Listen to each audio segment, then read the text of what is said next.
J'espère que vous allez bien. Donc, je vais rapidement vous présenter ce que Expend et ce qu'on fait. Donc, je m'appelle Victor Warnier, je suis le président d'Expend et je suis aussi étudiant en bio-ingénieur. Et ça fait plus ou moins 1 an et demi que je fais partie de l'association. Alors, Expend a été créé en janvier 2019 par 4 étudiants. Et depuis, le projet a bien avancé et maintenant, nous sommes 16 dans l'équipe et on a déjà réalisé de nombreux projets dont nous sommes assez fiers. Donc, les membres d'Expend sont tous de l'UC Louvain et nous sommes issus principalement des facultés d'ingénieurs, donc la faculté des bio-ingénieurs, la faculté d'ingénieurs civils et la faculté des ingénieurs de gestion. Alors, j'ai dit que Expen était une junior entreprise et je pense que beaucoup d'entre vous ne savent pas exactement ce que c'est, donc je vais un peu vous expliquer ça. Donc alors, une junior entreprise, c'est une association sans but lucratif qui est exclusivement gérée par des étudiants et nous proposons des services de consultance. Donc en fait, le but d'une junior entreprise, c'est vraiment d'offrir une première expérience professionnelle aux étudiants et de les faire travailler sur des projets de qualité. Et ça leur permet d'utiliser les choses qu'ils apprennent sur les bancs d'université dans des situations réelles. Et ça apporte vraiment une vraie plus-value aux étudiants. Alors, en Belgique, il y a environ une quinzaine de juniors entreprises. La majorité d'entre elles sont spécialisées en droit, en finance, en marketing, en stratégie ou en ingénierie. Mais Expen est la première junior entreprise qui est experte en sciences de la vie et en développement durable. Donc alors, nos missions, c'est comme je l'ai dit précédemment, c'est pour les étudiants, c'est offrir la meilleure expérience professionnelle et la plus immersive possible aussi. Donc en fait, Expen a été créé parce qu'on s'est aperçu que les étudiants issus de la faculté d'ingénieur civil et de la faculté des bio-ingénieurs n'avaient pas vraiment de junior entreprises dans lesquelles ils pouvaient participer réellement. Et donc voilà, on a décidé de lancer ce projet-là et d'offrir une réelle expérience professionnelle aux étudiants de ces facultés-là, car à l'université, on apprend au final pas non plus tous les skills qui sont essentiels pour le monde professionnel. Ensuite, pour nos clients, c'est apporter la meilleure expertise possible dans notre domaine et nous apprenons tout simplement toutes les connaissances dont on a besoin pour les projets grâce à des formations, bien sûr grâce à nos études. Et si jamais on a besoin d'aide, on peut toujours faire appel à des étudiants de l'UC Louvain, des professeurs de l'UC Louvain. Alors maintenant, voici nos services. Donc, on a un département en développement durable. Son objectif, c'est d'encourager et d'accompagner les entreprises dans leur transition écologique. Donc, nous font 3 différentes choses. Donc, premièrement, on aide les entreprises à mesurer leur impact sur l'environnement. Grâce à quoi? Grâce à des bilans carbone, par exemple. Donc, c'est analyser les différentes productions de dioxyde de carbone de l'entreprise. Ou on peut faire aussi un B-Impact Assessment. Donc, ça, c'est un moyen de donner une note à l'entreprise dans différentes différents aspects de l'entreprise. Donc, il y a l'aspect économique qui est pris en compte, l'aspect écologique, mais aussi l'impact que l'entreprise a sur la société et sur ses employés. Ensuite, on aide aussi des entreprises à obtenir différentes certifications. Donc, par exemple, pour le moment, on est une entreprise qui produit des produits d'entretien écologique à obtenir l'écolabel. Donc, l'écolabel, c'est la certification européenne que beaucoup de produits ménagers ont. Et du coup, c'est un moyen pour cette entreprise-là de se démarquer auprès de ses clients. Sinon, on aide aussi l'entreprise à incorporer l'économie circulaire au sein de leur business model. Ensuite, on a un deuxième département à projet qui s'appelle le département sciences de la vie. Et du coup, ici, en fait, on s'adapte un peu à nos clients qui font tous partie du secteur des sciences de la vie. Et du coup, on apporte aussi une expertise financière et technique. Donc, grâce à des études de marché, de l'analyse de produits et de procédés ou de la modélisation de systèmes. Nous avons aussi un département de ressources humaines. Ce sont les personnes qui ont organisé cet événement aujourd'hui. Et du coup, leur rôle, c'est d'organiser des formations. Donc, les formations qu'on a déjà eues, c'est formations de prospection, de négociation, de project management, etc. Et nos partenaires aussi nous donnent des formations. Ensuite, l'organisation d'événements. Donc, on organise une conférence par quadrimestre ou par an, ça dépend un petit peu. Et cette année aussi, au deuxième quadrimestre, on organisera un crack de case. Donc, c'est un business game qui sera autour des sciences de la vie. Et du coup, si vous êtes intéressé, on donnera plus d'informations dans les mois prochains sur notre page Facebook.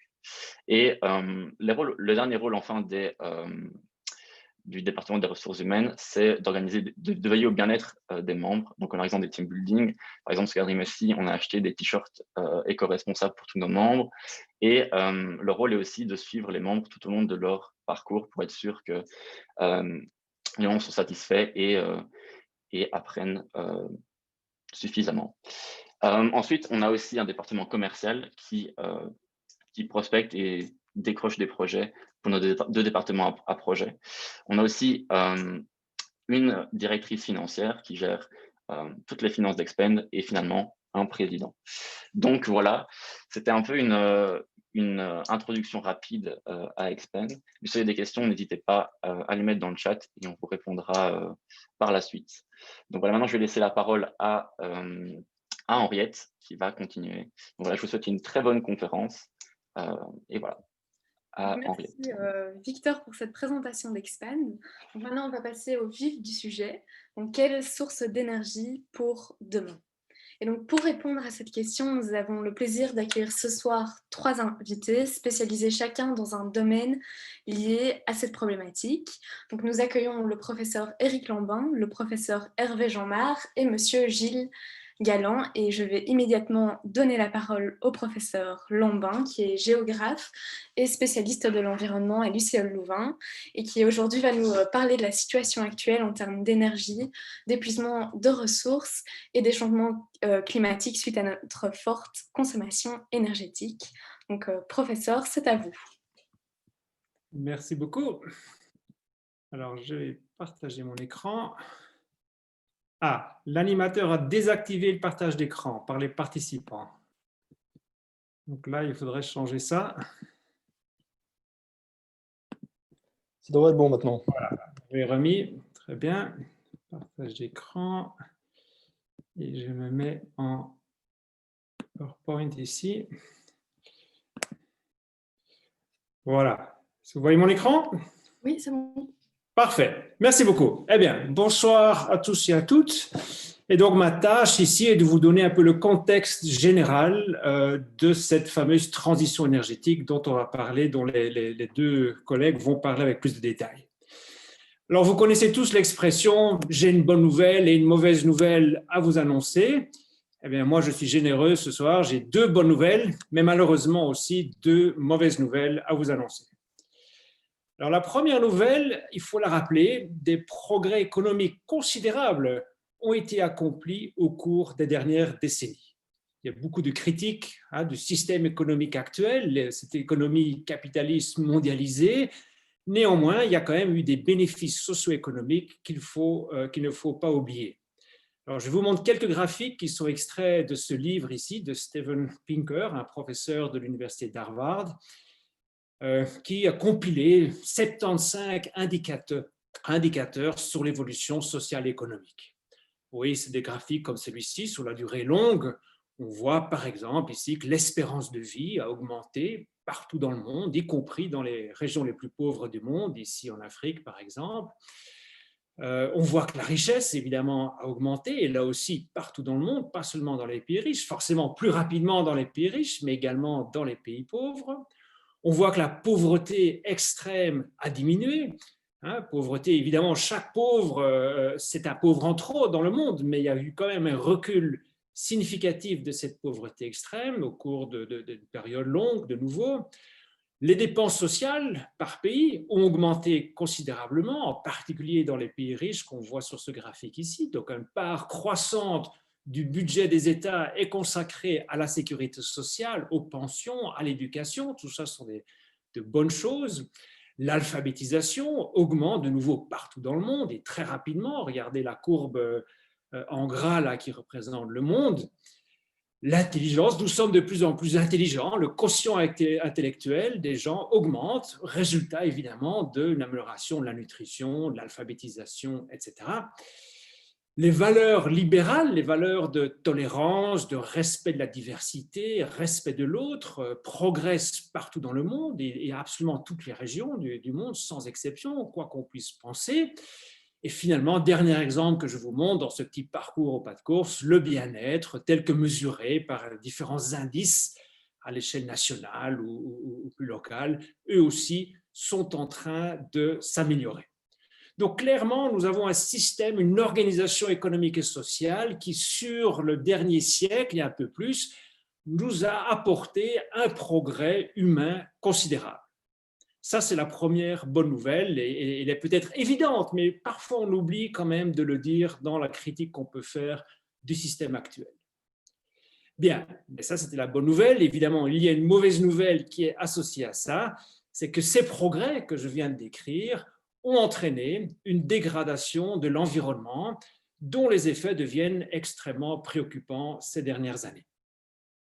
Alors ici, de nouveau, une série de graphiques, cette fois tous regroupés sur une diapositive. Voilà une série d'indicateurs de l'état biophysique de notre planète, de la planète Terre, et on ne va pas les passer en revue un par un, mais vous voyez de manière générale, il y a ce qu'on appelle la grande accélération. Ils ont tous une forme exponentielle.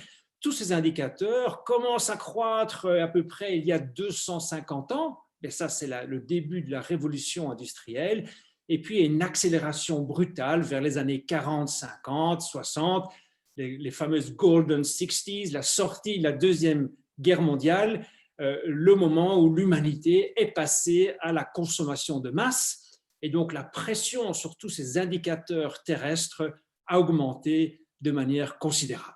Et donc, c'est bien cela qui nous préoccupe. Je vais juste sortir ici deux indicateurs parce que ce sont les plus importants. La température moyenne du climat. Donc là, il n'y a absolument aucun doute. Nous vivons un réchauffement du climat.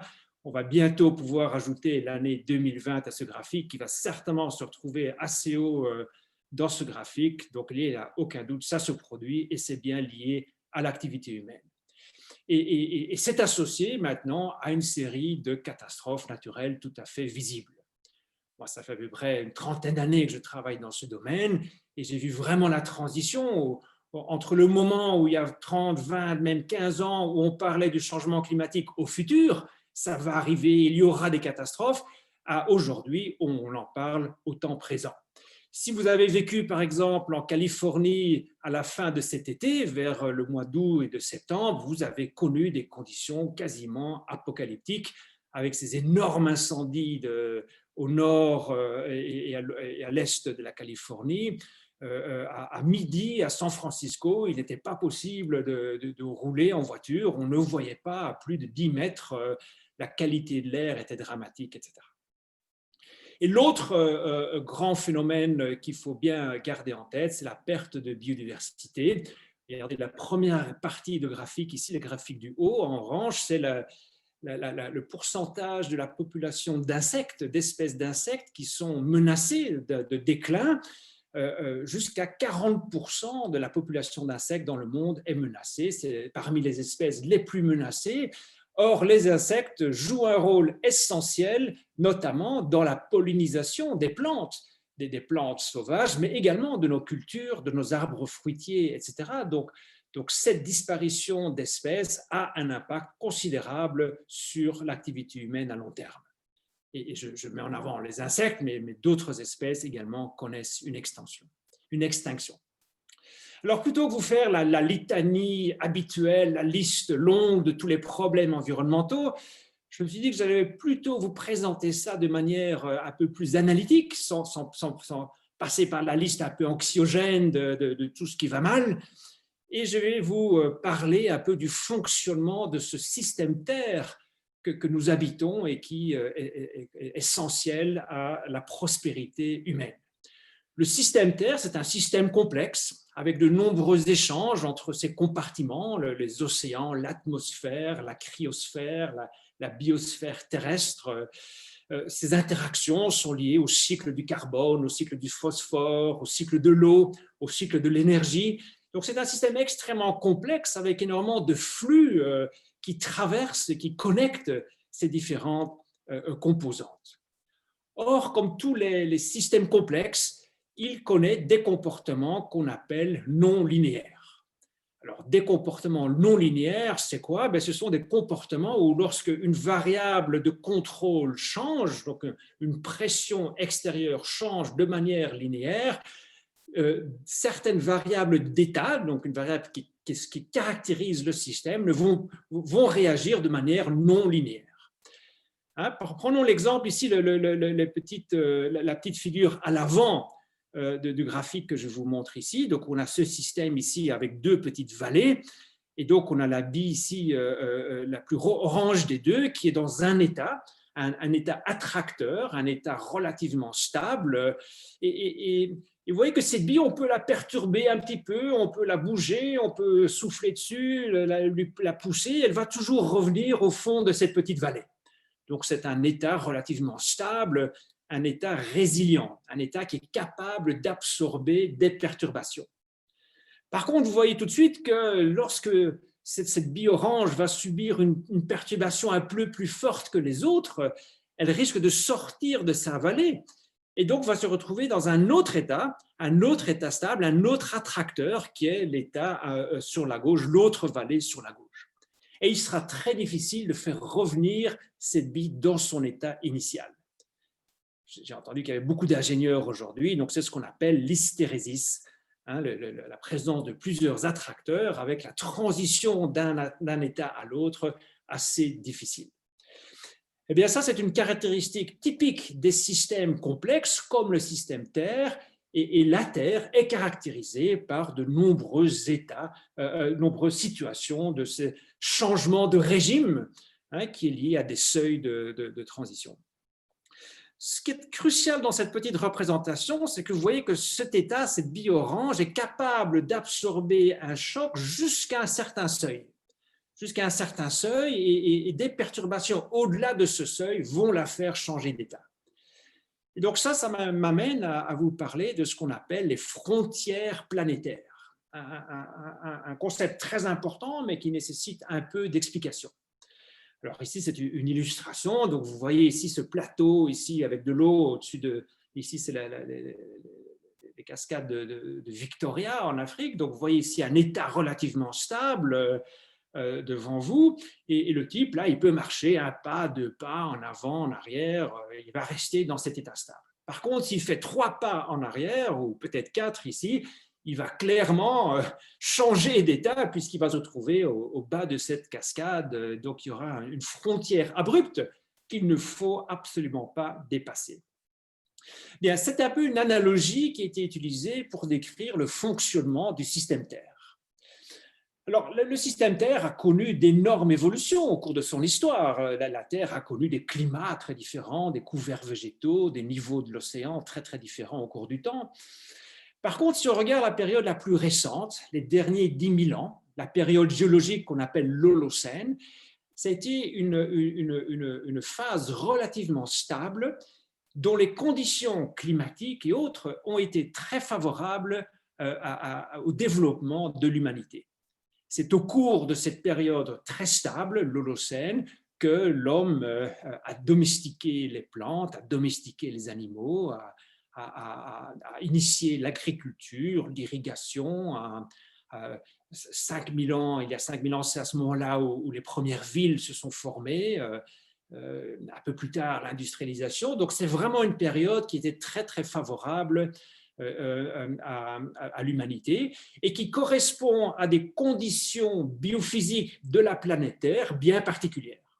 On peut identifier une série de valeurs de la concentration de l'atmosphère en certains gaz, du couvert végétal, du niveau des océans, qui décrit très bien cet état qui est l'Holocène. Évidemment, aujourd'hui, avec l'activité humaine, on est en train de pousser l'état du système terrestre en dehors de ces caractéristiques de l'Holocène. Et c'est bien ce qu'on appelle les frontières planétaires.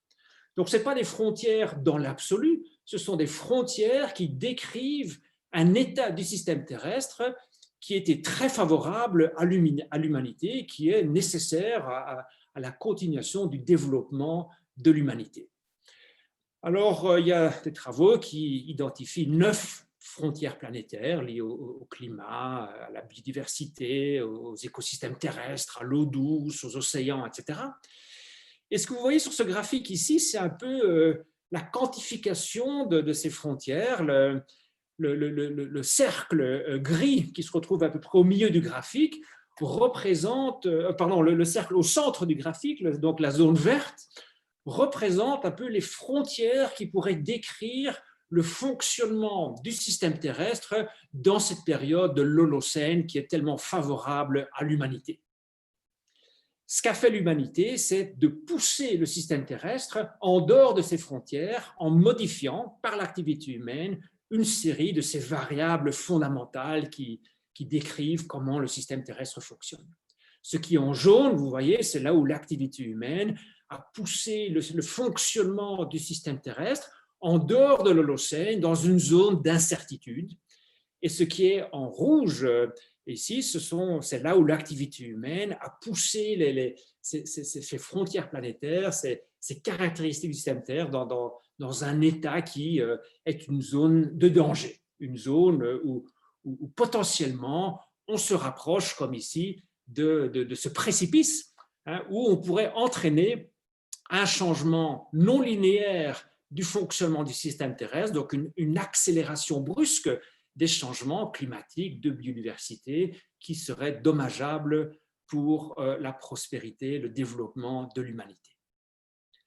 Okay, donc si ce concept est bien compris, je vous l'illustre maintenant par une figure encore un peu plus compliquée.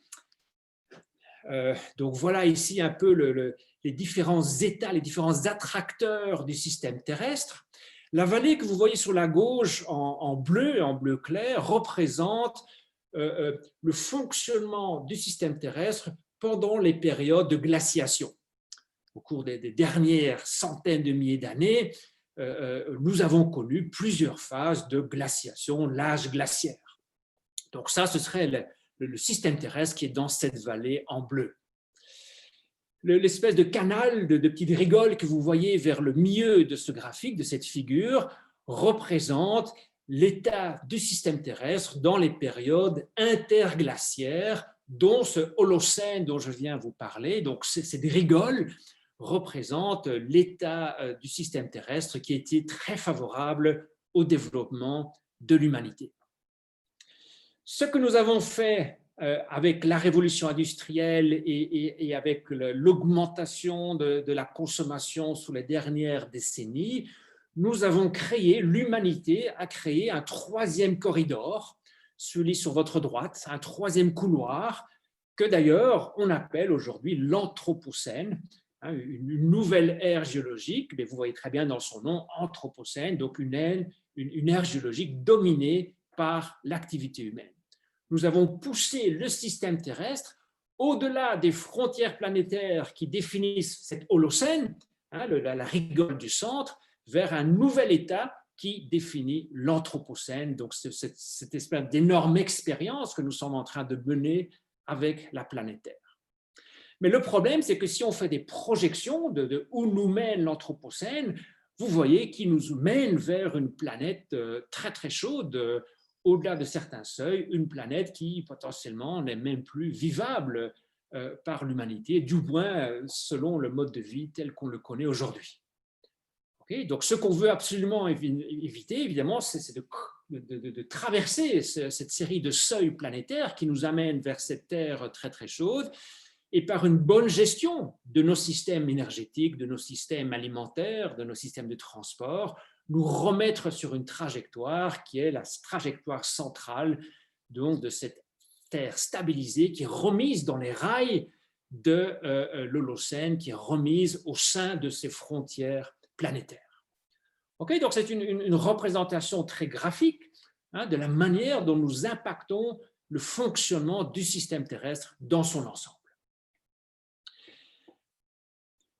Alors, je vous avais promis deux bonnes nouvelles. La deuxième bonne nouvelle, c'est qu'en réalité, la plupart des solutions dont nous avons besoin pour faire ce que je viens de vous décrire, remettre le système terrestre sur les rails, les remettre sur une trajectoire tout à fait vivable, la plupart de ces solutions existent déjà.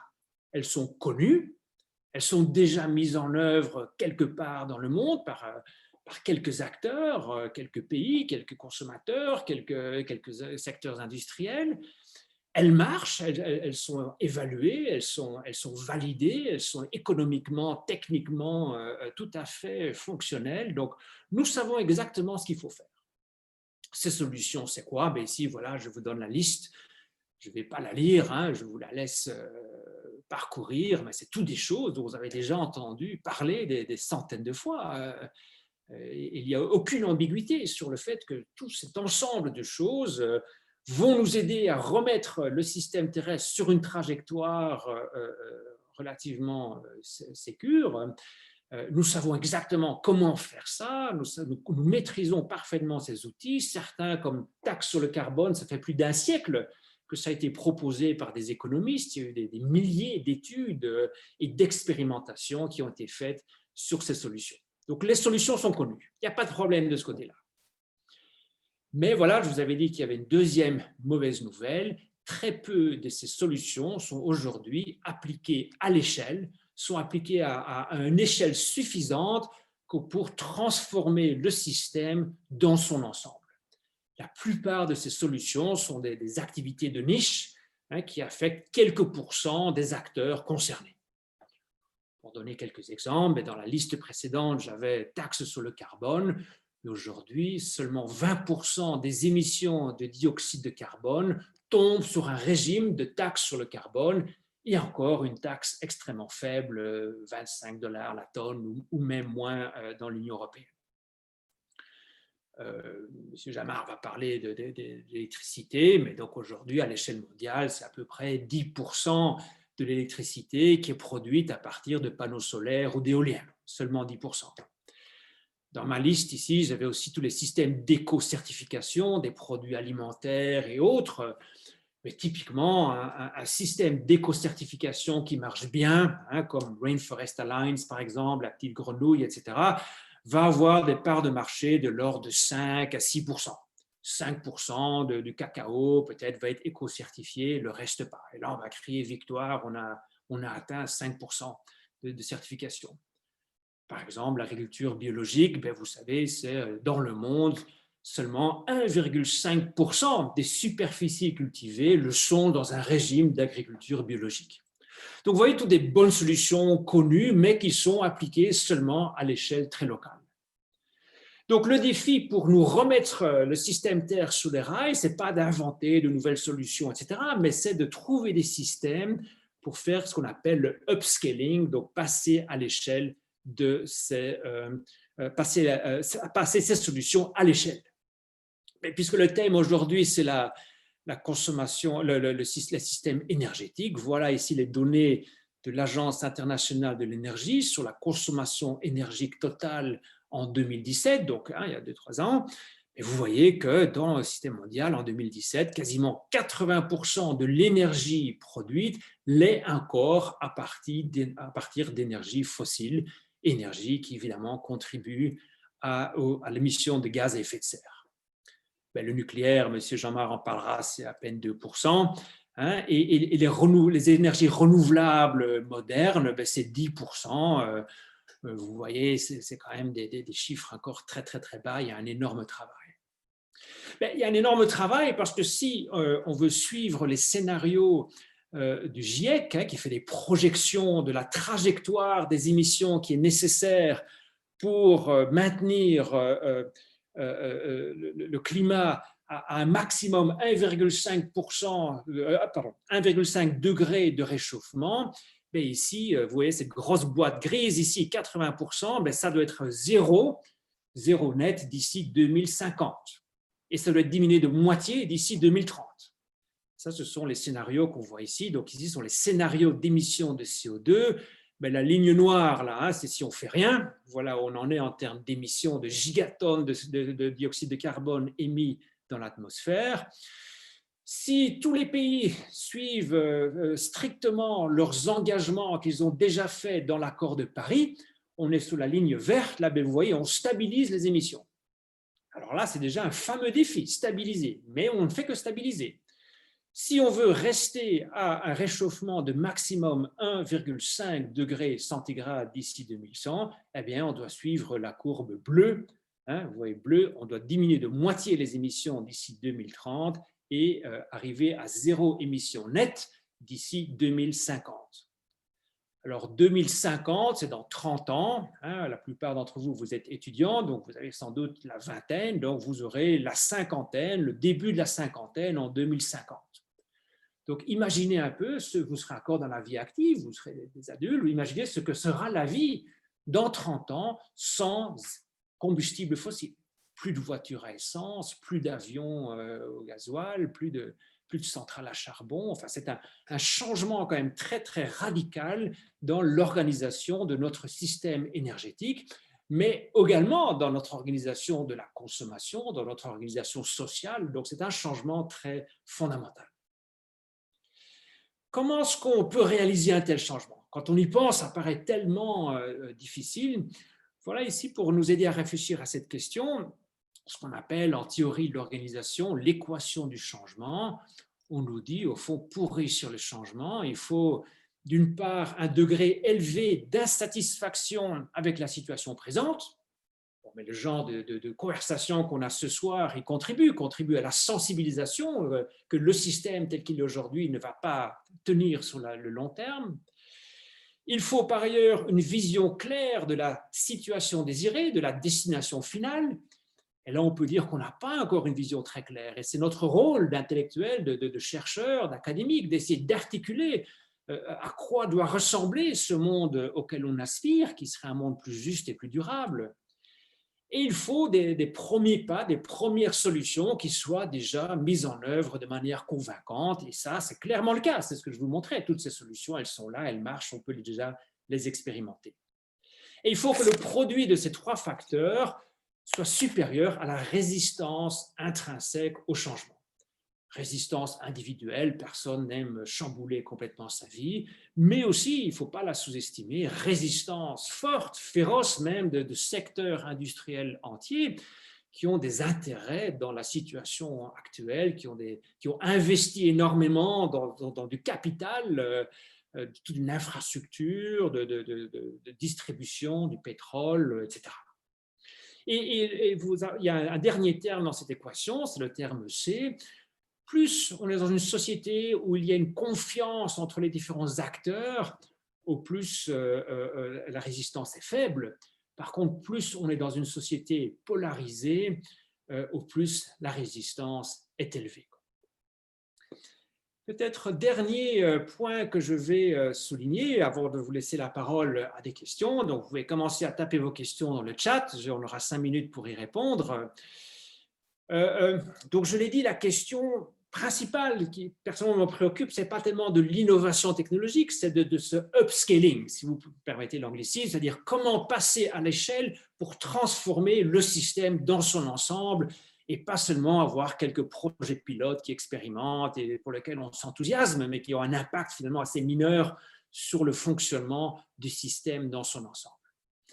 Eh bien, traditionnellement, on sépare 3 dimensions de ce upscaling. Il y a d'abord ce qu'on appelle le scale-out, c'est-à-dire répliquer, disséminer, diffuser les solutions qui fonctionnent auprès d'un nombre croissant d'acteurs.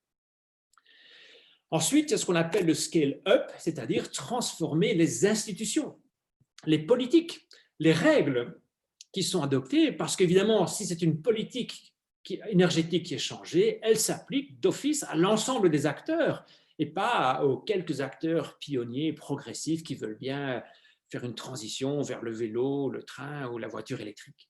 La politique va forcément appliquer ça à l'ensemble des acteurs.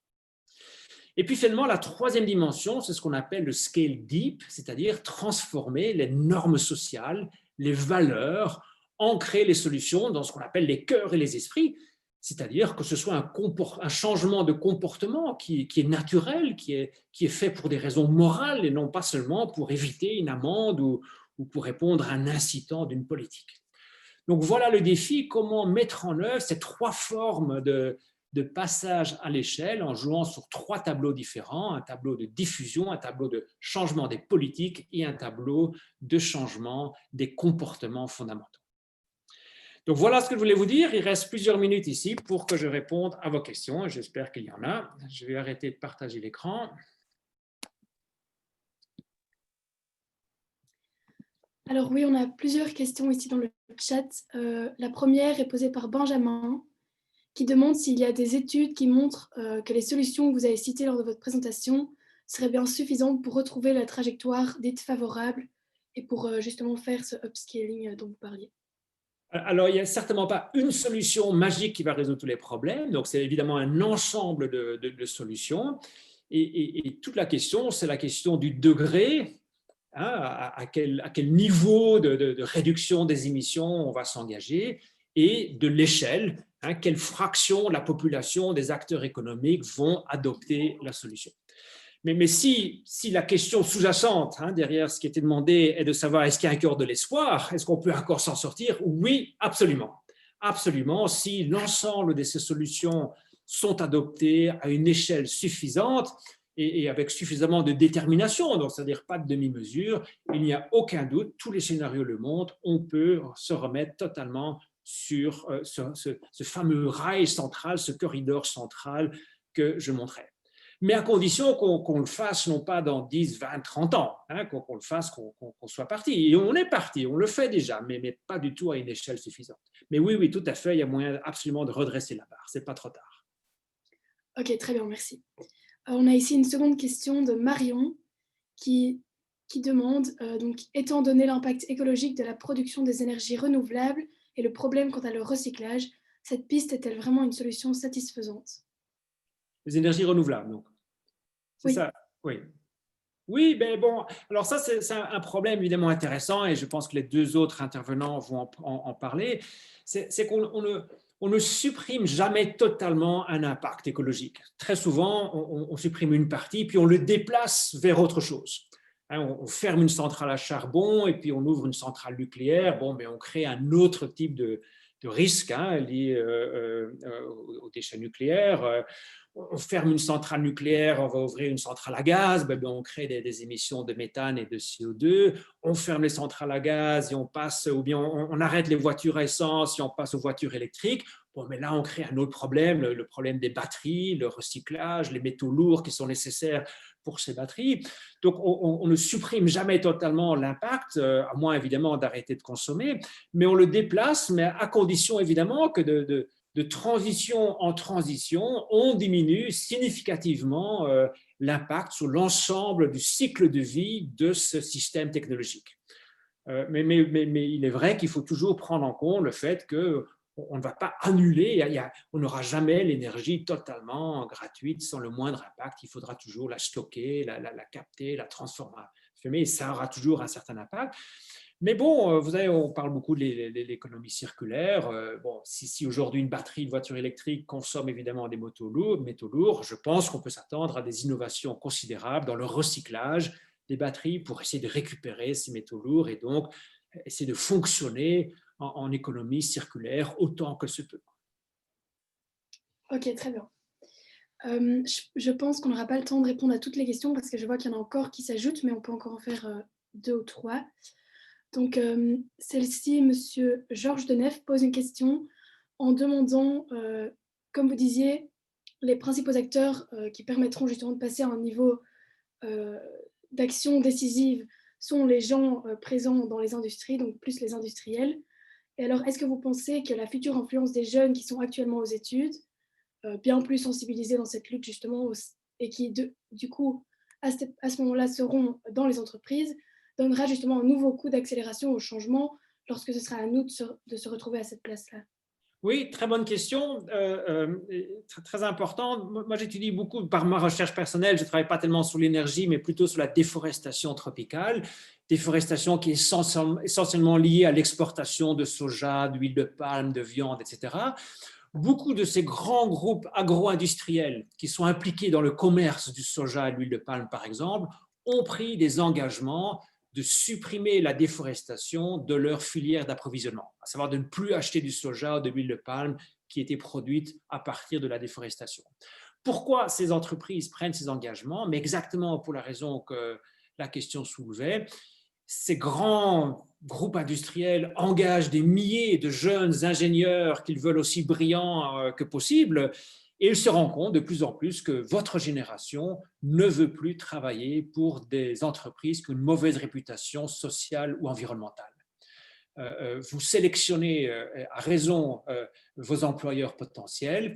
D'ailleurs, en France, il y a eu tout un manifeste pour la durabilité qui a circulé dans les écoles d'ingénieurs, où des milliers de jeunes ingénieurs aux études ont signé ce manifeste disant « Nous refuserons de travailler pour ces industries qui ont une mauvaise réputation ».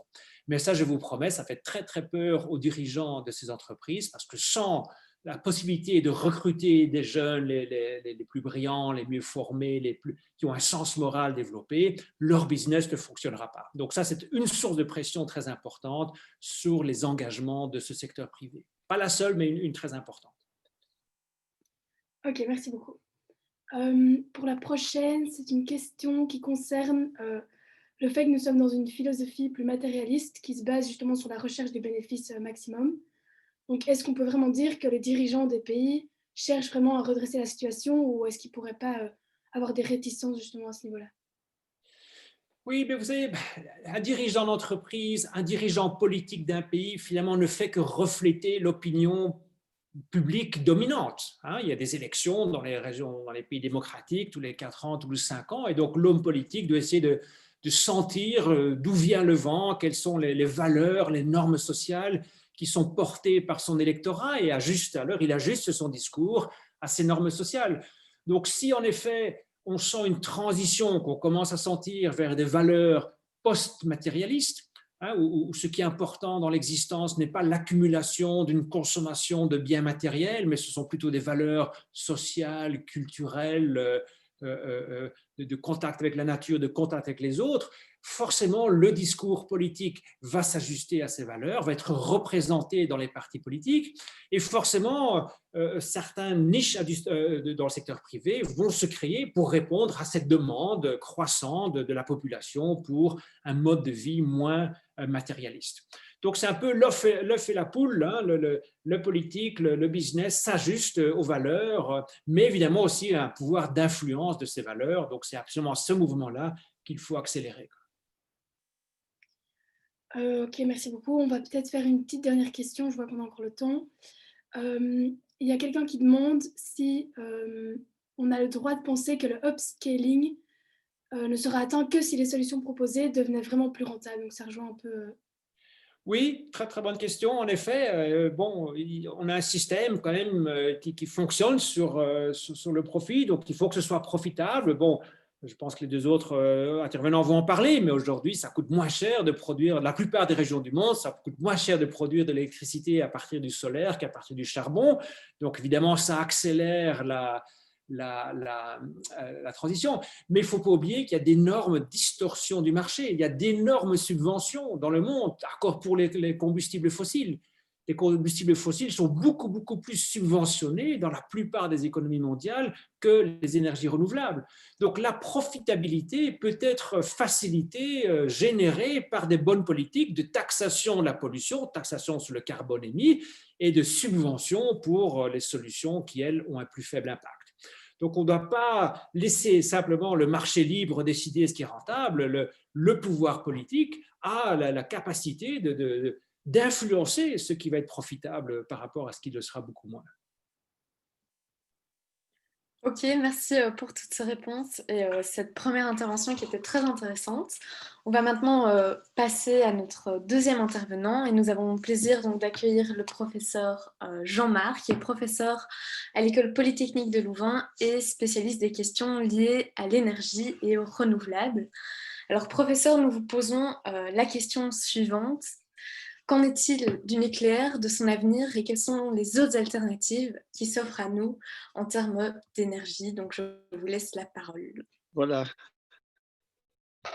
Et je vais tenter de répondre à la question. Je partage mon écran également. Voilà. Est-ce que vous le voyez? Est-ce qu'il est partagé? Je suppose que oui. Oui. Voilà. Merci pour l'invitation et bonsoir à toutes et à tous. J'ai reconnu avec plaisir quelques étudiants qui suivent également le cours de développement durable et transition et reconnaîtront certains slides évidemment. Et donc je vais essayer de tenter à répondre à cette question. Alors j'ai commencé par 2% et le professeur Lambin l'a mentionné, 2% pour montrer que finalement l'énergie nucléaire dans le monde est un enjeu assez mineur aujourd'hui. C'est une fraction de l'électricité, donc c'est 10% de l'électricité mondiale, qui elle-même ne représente que 20% de la consommation finale d'énergie. Et donc à l'échelle mondiale, quand on parle de nucléaire, finalement, on pourrait le faire disparaître demain. Cette énergie nucléaire pourrait disparaître demain, on perdrait 2% de notre approvisionnement énergétique. Je pense qu'on ne s'en porterait pas plus mal. Évidemment, en Belgique, on a une situation différente. On consomme 17% d'électricité, dont la moitié est de l'énergie nucléaire. Et c'est sans doute cela qui fait qu'en Belgique, le sujet du nucléaire est très sensible et ça représente 9% de notre consommation d'énergie. Voilà, donc on a en Belgique un regard très biaisé sur les enjeux liés à l'énergie nucléaire. Et donc, finalement, je vais en parler relativement peu, même si je vais beaucoup parler de la Belgique, parce que je pense qu'après les messages du professeur Lambin, il était important de voir quelles solutions on peut mettre en œuvre, et c'est ce que je vais faire avec vous aujourd'hui. Et pour les particulariser, parce que c'est toujours très difficile à l'échelle mondiale de donner des ordres de grandeur, de se représenter ce que sont les choses, je vais les appliquer à la Belgique, ce qui finalement est sans doute la région que l'on connaît tous le mieux, enfin en tout cas la plupart connaissent le mieux. Voilà, donc ça va être un petit peu quelles sources d'énergie pour demain, et entre parenthèses, pour la Belgique. Voilà, c'est un petit peu ça qu'on va regarder ensemble. Et donc je vais commencer par quelques éléments qui me paraissent importants de mentionner concernant la demande en énergie pour bien situer de quoi on parle. Et puis, je parlerai d'évolution du système énergétique. Et puis, finalement, je parlerai de technologies clés. Alors, la présentation est assez légère et c'est voulu pour avoir un échange le plus riche et le plus long possible avec l'audience, parce que je pense que c'est aussi très utile de pouvoir échanger longtemps. Alors, au niveau de l'énergie, un élément important, c'est qu'en fait, ce que vous voulez avant tout satisfaire, ce sont vos... oula, j'ai un problème de connexion, j'espère qu'on m'entend bien. Je vois qu'un message vient de s'afficher, j'espère que tout va bien. Au niveau de ce que vous souhaitez, vous, c'est qu'on satisfasse votre demande énergétique. Votre demande énergétique, elle est constituée d'électricité, notamment tous les systèmes informatiques sont alimentés par de l'électricité, mais vous avez aussi besoin de chaleur, principalement chauffage, eau chaude sanitaire, etc. Vous allez voir qu'il y a d'autres applications, et de mobilité. C'est les grands secteurs de consommation énergétique. Si vous imaginez partout où vous consommez de l'énergie, eh bien, vous pouvez toujours l'attribuer à de l'électricité, de la chaleur ou de la mobilité. Voilà, en gros. Il y a quelques éléments qui sortent un peu de cela, mais la plupart des choses rentrent dans cette catégorie. Et donc, ce qui vous intéresse, c'est de satisfaire ces besoins-là. Et pour cela, vous devez mobiliser un certain nombre de ressources. Et le professeur Lambin l'a montré, je ne passerai pas sur le slide. Aujourd'hui, on est principalement axé sur les combustibles fossiles, ici en bas à gauche, très peu sur le renouvelable. Évidemment, puisqu'ici je parle d'un système qui a des frontières, ce n'est pas l'échelle mondiale, il peut y avoir des imports-exports, mais c'est une autre affaire. Mais donc, on a un système dans lequel on alimente principalement par du fossile. Et la question, c'est comment puis-je alimenter mes besoins à droite, sans nécessairement les changer. On peut toujours jouer un peu dessus, mais globalement, on n'a pas trop envie de changer cet élément-là. Comment puis-je les alimenter en substituant le fossile par du renouvelable? Voilà. Et la question, c'est que dois-je mettre au milieu? Que dois-je mettre comme technologie au milieu pour satisfaire ces besoins? Et donc, j'essaie de répondre à ces éléments-là. Alors, en Belgique, d'abord, premier regard sur la consommation énergétique, et elle est mise sous forme d'équivalent par personne et par an. Et donc, un carré représente 100 litres de fuel par an et par personne en moyenne. Le carré bleu représente la même quantité d'énergie, mais sous forme d'électricité. Et le vert représente la même chose sous forme de biomasse. J'ai mis un peu de biomasse voilà, pour verdir un peu le transparent, qui sinon est très rouge, comme vous le voyez, et un tout petit peu bleu. Et donc, effectivement, en Belgique, vos consommations d'énergie sont principalement, ce n'est pas l'impression que l'on en a quand on en parle dans les médias, on parle beaucoup d'énergie nucléaire, de réseaux électriques, etc. Mais vos consommations d'énergie finales, ce que vous réellement vous consommez, c'est principalement des combustibles fossiles mis sous forme de carburant, de mazout de chauffage, etc. Voilà, ou de gaz pour ceux qui se chauffent au gaz. Et donc, ce sont les carrés rouges et ils sont omniprésents, avec en Belgique une particularité nationale. C'est sans doute, sans aucun doute lié à la position et à l'existence du port d'Anvers, c'est qu'on importe beaucoup de produits pétroliers pour en faire des produits qui ne sont pas à destination énergétique. Et donc, pour les convertir en des biens, mais qui n'ont pas une destination énergétique. Donc, ça augmente en fait l'image de la consommation, ça augmente la consommation belge, alors que la plupart de ces produits sont réexportés par la suite. Mais peu importe. Voilà. Donc, une image très rouge et la partie bleue est vraiment très minime. Et donc, on a un système qui est principalement axé sur des combustibles fossiles et très peu sur l'électricité. Et donc, c'est un élément qu'il faut prendre en compte dans la discussion parce qu'on ne peut pas juste résoudre le problème de l'électricité. C'est malheureusement souvent je dirais, c'est certainement la première étape, mais on s'arrête souvent à cet élément, à dire, ben voilà, on va verdir le système électrique, ce ne sera sans doute pas suffisant, il y a beaucoup d'autres demandes qui sont là. Alors, on peut rendre l'image encore plus complexe, finalement, on va un petit peu de plus en plus loin dans le détail, et ici à droite, vous avez à nouveau les besoins, donc ce que vous consommez, pourquoi vous consommez l'énergie, mais on retrouve la mobilité, évidemment, on retrouve l'électricité, et alors on retrouve, et vous voyez que la chaleur dont je parlais tout à l'heure, est évidemment un point qui est vraiment très important. Alors c'est de la chaleur basse température, et c'est tout le chauffage. Et évidemment, il faut pouvoir le satisfaire. On ne peut pas seulement du jour au lendemain dire j'arrête de chauffer les habitations, mais il y a certainement un effort à faire du point de vue consommation. Donc, je ne parlerai pas beaucoup de l'aspect diminution de la demande, mais c'est certainement un point très important. Et puis, il y a le chauffage haute température. Il faut savoir que l'industrie utilise de l'électricité, mais utilise aussi beaucoup de fuel, surtout du gaz, en fait, aujourd'hui, pour réaliser des opérations à plus haute température. Et donc, tout ce qui est chauffé, quel que soit je dirais, ce que l'on chauffe, relève de la chaleur à haute température. Mais donc, en Belgique, en fait, contrairement peut-être à une image que vous pouvez avoir, c'est de la chaleur dont on a besoin principalement, plus que l'électricité ou de mobilité, entre guillemets. Alors, tout est nécessaire, on ne peut pas avoir une société où on supprime l'un de ces piliers-là, mais en termes de proportion, c'est la chaleur qui est la plus importante. Du coup, on doit s'interroger sur comment on va satisfaire ces besoins de mobilité, de chauffage et d'électricité avec un système énergétique qui doit, comme l'a dit le professeur Lambin, principalement être axé sur des énergies renouvelables, on le comprend. Alors, on a fait tourner un petit modèle, donc ça c'est le résultat d'un chercheur de l'UC Louvain, un modèle qui vise à définir, déterminer, optimiser le système énergétique belge sur base d'une contrainte qui est en fait la quantité d'émissions de CO2. Voilà. Et donc, on va lui fixer, le modèle, on va lui fixer un certain taux d'émission en disant on ne veut pas que tu émettes plus que. Voilà. Alors, on va de gauche à droite puisqu'on souhaiterait réduire les émissions. Donc, psychologiquement, on aime bien aller de gauche à la droite et donc on a inversé l'échelle. Et donc, vous voyez, tu ne peux pas émettre plus de 5 ou plus de 50, plus de 100. Et il va optimiser le système en fonction et nous donner une solution. Le système, il n'est pas idiot. Hein. Si on lui dit qu'il peut mettre une certaine quantité, il va souvent y arriver parce que les combustibles fossiles sont meilleur marché. On a abordé cette question-là lors de l'échange précédent, l'échange de questions-réponses. Effectivement, il y a une question de rentabilité. Les énergies fossiles sont encore aujourd'hui plus rentables que la plupart des énergies renouvelables.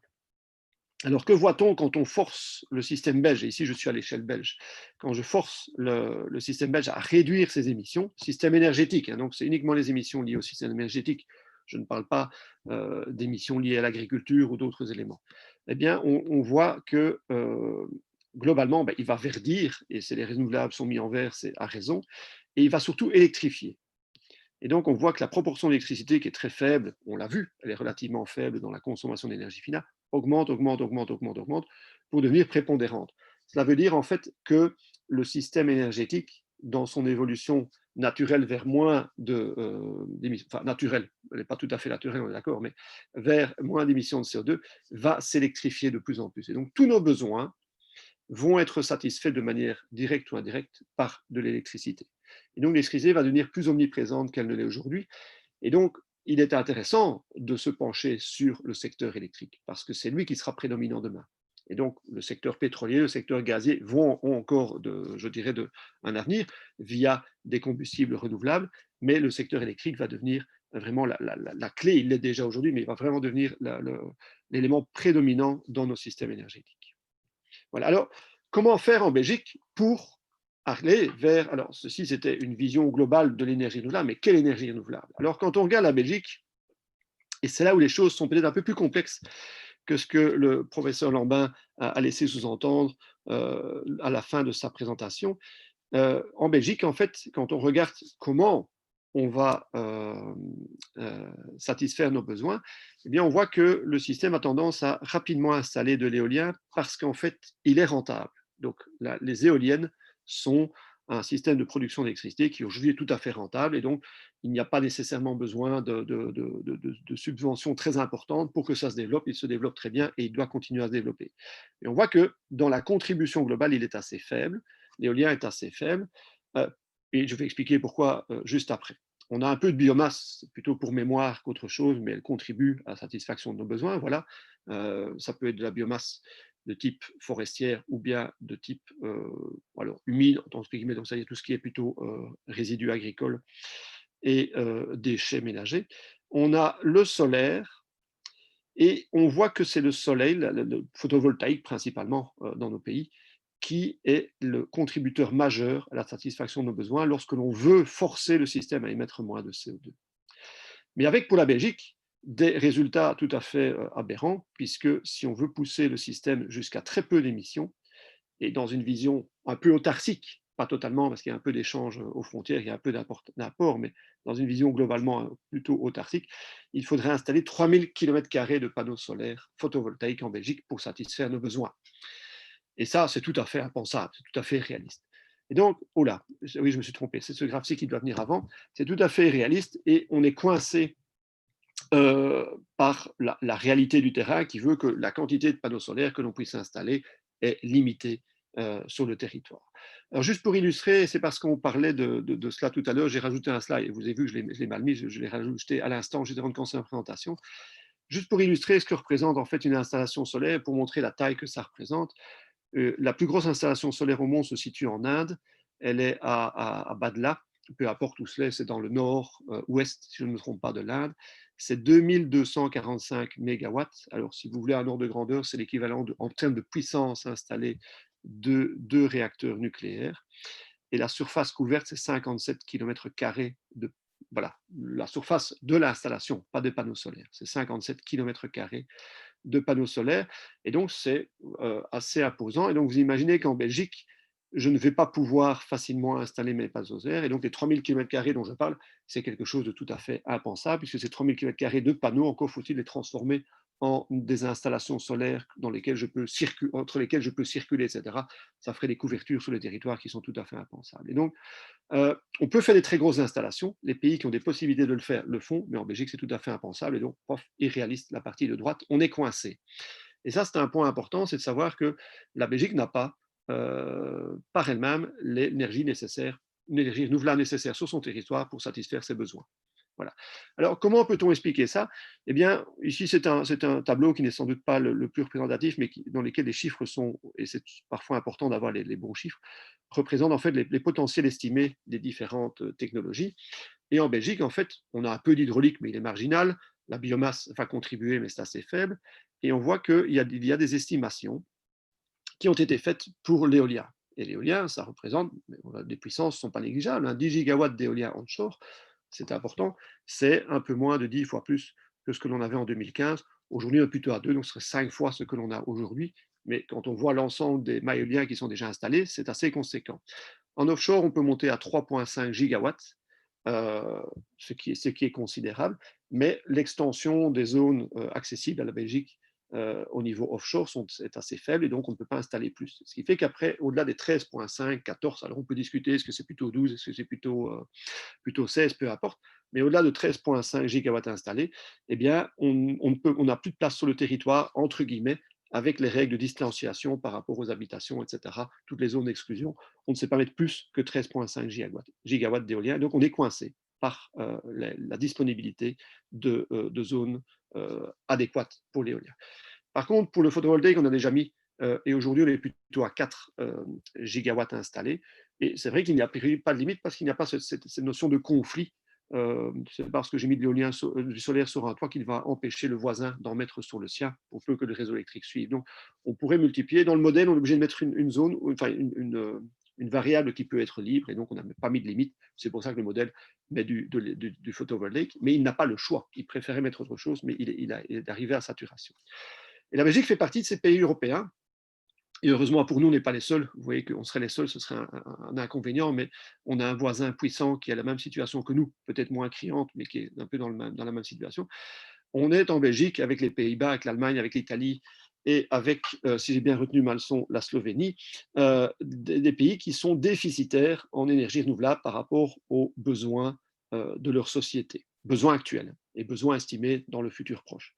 Voilà, pays relativement densément peuplés et relativement industrialisé. Alors, on est entouré, heureusement, d'une couronne au niveau européen de pays qui, eux, ont, à l'inverse, des ressources qui sont excédentaires. Ce qui fait qu'à l'échelle européenne, on peut s'en sortir. Voilà, je ne dis pas qu'il faut le faire, mais globalement, il y a assez de ressources à l'échelle européenne pour satisfaire nos besoins, ressources renouvelables pour satisfaire nos besoins actuels. En Belgique, ce n'est pas le cas. Et donc, on doit se poser la question de savoir, mais comment va-t-on faire pour satisfaire nos besoins? Alors, pour mettre des chiffres sur les différentes valeurs, si je prends le besoin énergétique que j'ai en Belgique, que je soustrais la partie produit dont j'ai parlé au début, qui représente quand même 100 TWh, ce qui est énorme, et que l'on dit bah, ces produits seront finalement l'approvisionnement énergétique pour ces produits sera fait par ailleurs, on ne doit pas s'en inquiéter, ce sera importé. Si je regarde le potentiel d'énergie renouvelable endogène à la Belgique, il me reste quand même une grande fraction de l'énergie à fournir. D'où la question raisonnable de se dire mais comment le fournir? Et le nucléaire revient évidemment comme étant une option. L'énergie nucléaire est une option, au même titre que d'importer l'électricité de nos voisins, d'importer des fuels renouvelables. Ce sera, je suppose, une partie de l'exposé suivant. Enfin, l'exposé suivant portera en partie sur cet élément-là. On pourrait s'intéresser à la géothermie. On sait qu'il y a aujourd'hui des études sur le potentiel. Et évidemment, on doit se poser la question de la demande. Est-ce qu'on a besoin d'autant d'énergie en Belgique pour satisfaire nos besoins? Mais on sait que c'est un sujet délicat. Donc, le modèle ici sur lequel on travaille est à une demande qui n'est pas énormément réduite par rapport à la demande actuelle. Donc, on n'imagine pas que les gens vont faire des efforts considérables pour réduire leur demande finale de mobilité, de chaleur et d'électricité. Alors, voilà plus en détail ce que l'on peut faire. Alors, je ne vais pas entrer dans les chiffres. Il y a une série d'éléments ici qui donnent un petit peu l'ordre de grandeur. Parce par là, on pourrait imaginer qu'on loue aux Hollandais ou aux Anglais de l'espace en mer du Nord pour mettre des éoliennes dont on aurait la gestion. Voilà, pourquoi pas. On pourrait importer l'électricité, mais importer l'électricité demande de construire des réseaux électriques et on sait que c'est très difficile. J'ai vu dans les questions qu'il y avait l'effet NIMBY. Ben, effectivement, les réseaux électriques, c'est un sujet très complexe puisque ça apporte des désagréments à ceux qui habitent tout près tout en rendant service à l'ensemble d'une population. Donc, il y a toujours un aspect délicat, comme on le sait, autour de cela. Et donc, on pourrait importer plus, encore faut-il renforcer le réseau. On pourrait importer des fuels renouvelables et les gens du port d'Anvers sont tout à fait disposés, ou de Zeebrugge sont tout à fait disposés à accueillir des terminaux de ce point de vue-là. Voilà, donc on a une série de solutions ici et le nucléaire en fait partie avec, dans notre hypothèse ici, mais on peut en prendre d'autres, un maintien, si vous voulez, de la puissance nucléaire actuellement installée.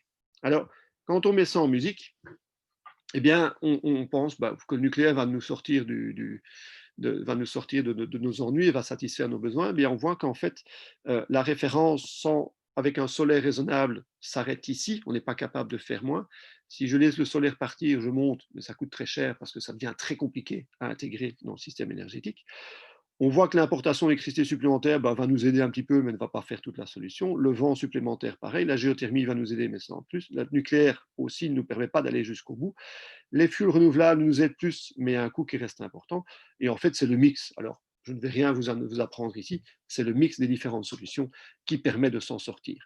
Et quand on demande au modèle de minimiser non seulement les émissions de CO2, mais également le coût, eh bien, il se tourne vers la géothermie, vers le nucléaire et vers une partie d'importation de fuels renouvelables et d'électricité. Voilà, donc c'est ce qu'il fait, et au détriment du solaire, qui est beaucoup plus difficile à intégrer. Alors, ça ne veut pas dire qu'il ne mettra pas de solaire, mais il n'en mettra pas excessivement parce qu'il a un coût supérieur d'intégration. Et donc, le nucléaire apparaît dans la solution proposée par le modèle pour aller vers zéro émission, évidemment à prendre entre guillemets. Le nucléaire apparaît, alors on a l'impression que sa contribution est gigantesque par rapport ici, on dit mais là il est omniprésent, c'est de l'énergie primaire et donc il doit être converti en électricité et donc sa contribution sera plus faible puisqu'il y aura des pertes de conversion. Et donc, on retrouve l'éolien, qui est déjà là et qui est déjà rentable, et donc le modèle en met. On retrouve la géothermie, dont les valeurs ont été tirées du Vito, qui est un centre de recherche en Flandre. On a le solaire qui est toujours présent, mais vous voyez qu'il est beaucoup moins apparent que dans le cas solaire seulement. La biomasse est là. On importe un certain élément, et puis on a le nucléaire. On peut très bien dire je ne veux pas de nucléaire, on importera plus d'électricité et sans doute de carburant synthétique. Mais voilà, mais donc le nucléaire apparaît dans la solution si on laisse l'opportunité au modèle de mettre du nucléaire dans la solution. Alors, voilà un petit peu vers où on va au niveau du système belge, et vous pouvez imaginer à l'échelle de régions plus larges comme l'Europe ou le monde ce que peuvent donner les énergies renouvelables. Vous savez, la Belgique est une situation particulière, densément peuplée, et dans le monde, la plupart des endroits peuvent avoir une transition 100% renouvelable sans devoir recourir, 100% renouvelable et en tout cas à faible CO2 sans devoir recourir à l'énergie nucléaire. L'énergie nucléaire est sans doute une piste pour la Belgique, vu sa situation un peu complexe. Alors, que dit l'IEA, l'Agence internationale de l'énergie, qui est quand même une référence dans le domaine? L'IEA se base sur des politiques existantes ou supposées pour voir un petit peu comment l'évolution du système énergétique, comment le système énergétique va évoluer. Et on voit qu'ils se sont fondus récemment de modèles mis à jour. Et on voit que dans les modèles, et je ne vais me consacrer qu'à ces deux-là, ceci, c'est les politiques actuelles qui ne sont pas suffisantes, mais si on va vers des politiques qui permettent un développement durable ou des zéro émission en 2050, qui est le seul réaliste à mes yeux, eh bien on voit que les capacités qui sont ajoutées en termes d'énergie, c'est de l'énergie renouvelable et du nucléaire. C'est la seule piste. Au détriment de quoi? Au détriment du charbon, du pétrole, du gaz et de l'utilisation traditionnelle de la biomasse, qui est une très mauvaise utilisation, qui est très abondante dans le monde, dans les pays en développement, mais qui est une utilisation tout à fait inefficace et même parfois et souvent dangereuse de la biomasse. Et donc, on voit que l'énergie renouvelable et le nucléaire augmentent, mais c'est principalement l'énergie renouvelable et un peu de nucléaire. Donc, le nucléaire ne va pas prendre une dimension et une taille, je dirais, il ne va pas croître de manière exponentielle pour satisfaire tous nos besoins, parce qu'il y a un certain nombre de bémols, comme vous le savez, par rapport au nucléaire, que ce soit les opinions publiques, que ce soit les déchets, ce qui est souvent lié à l'opinion publique, que ce soit aussi simplement une maîtrise technique. Vous savez que maîtriser un réacteur nucléaire n'est pas simple, ça demande quand même d'avoir des ingénieurs bien formés, donc tous les pays ne peuvent pas se permettre aujourd'hui de contrôler et de faire fonctionner un réacteur nucléaire. Mais il faut quand même lui reconnaître certains avantages à ce réacteur. Alors, j'ai pris un réacteur de 1000 MW qui n'est sans doute pas l'avenir des réacteurs nucléaires qui seront plus petits et plus flexibles, mais un réacteur nucléaire de 1000 MW, comme ceux qui sont installés à Tihange ou à Doul, eh bien, représente quand même en termes d'énergie au bout de l'année, sur une année, l'équivalent de 1000 éoliennes de 3 MW. Et donc, c'est loin d'être négligeable. Donc, dans une seule installation, je peux remplacer 1000 éoliennes de 3 MW ou 50 km² de panneaux solaires au sens strict, donc des panneaux les alignés les uns à côté des autres, ce qui ne représente pas encore le champ solaire que l'on devrait créer. Et donc, un réacteur nucléaire, c'est quelque chose qui a une densité de puissance très importante et qui permet quand même de soulager les endroits densément peuplés. Et donc là, il y a une sorte je dirais, d'alignement entre la densité de population et la densité de puissance du nucléaire à ce niveau-là. Donc, il a des défauts, c'est certain, le nucléaire a beaucoup de défauts, mais il a quelques atouts. Et donc, voilà, c'est toujours un équilibre. Le professeur Lambin le mentionnait en disant que, oui, remplacer le fossile par du renouvelable, le renouvelable a des défauts aussi. Eh bien, le nucléaire a des défauts. Donc, c'est une question de choix de société de savoir si l'on veut ou pas maintenir des réacteurs nucléaires en Belgique et dans d'autres régions du monde. Voilà. Alors, en termes plus technologiques et plus proches de ce que vous serez amené à mettre en œuvre et à utiliser, eh bien, on retrouve comme technologie électrifiée, puisqu'on a vu que le système s'est électrifié, eh bien, on retrouve globalement les pompes à chaleur. Donc, pompe à chaleur pour tout ce qui est chaleur basse température. On va retrouver des cogénérations chaleur-électricité pour la chaleur à plus haute température. On va retrouver des véhicules à la fois avec du fuel synthétique pour certains besoins, voire à l'hydrogène, mais également des véhicules électriques qui ne sont pas représentés ici. Et on va avoir du stockage. Alors, le stockage, ce seront des batteries qui sont représentées ici, mais également du stockage thermique qui permet de donner une certaine flexibilité. Et si on va plus loin, alors ici c'est la solution solaire, donc ceci n'est peut-être pas réaliste, mais ça pourrait venir de l'étranger.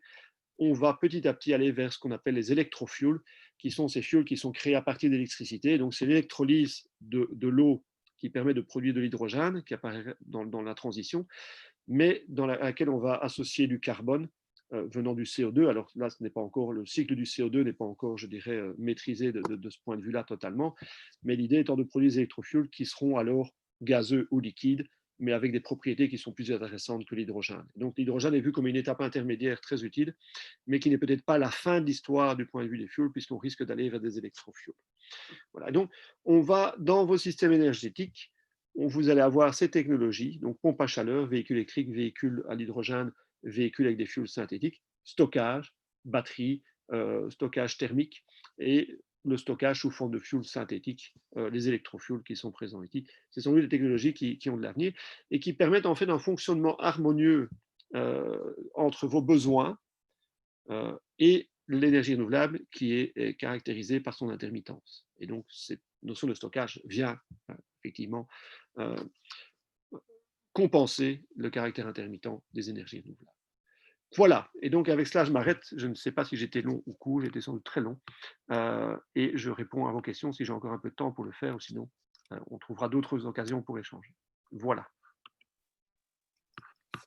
Merci beaucoup pour toutes ces informations. On a de nouveau pas mal de questions, donc on va devoir en mettre quelques-unes de côté malheureusement. La première est posée par Guillaume et il demande si le nucléaire ne permet-il pas d'amortir une décroissance des modes de production à haut bilan carbone que nous devons adopter pour réduire nos émissions de gaz à effet de serre.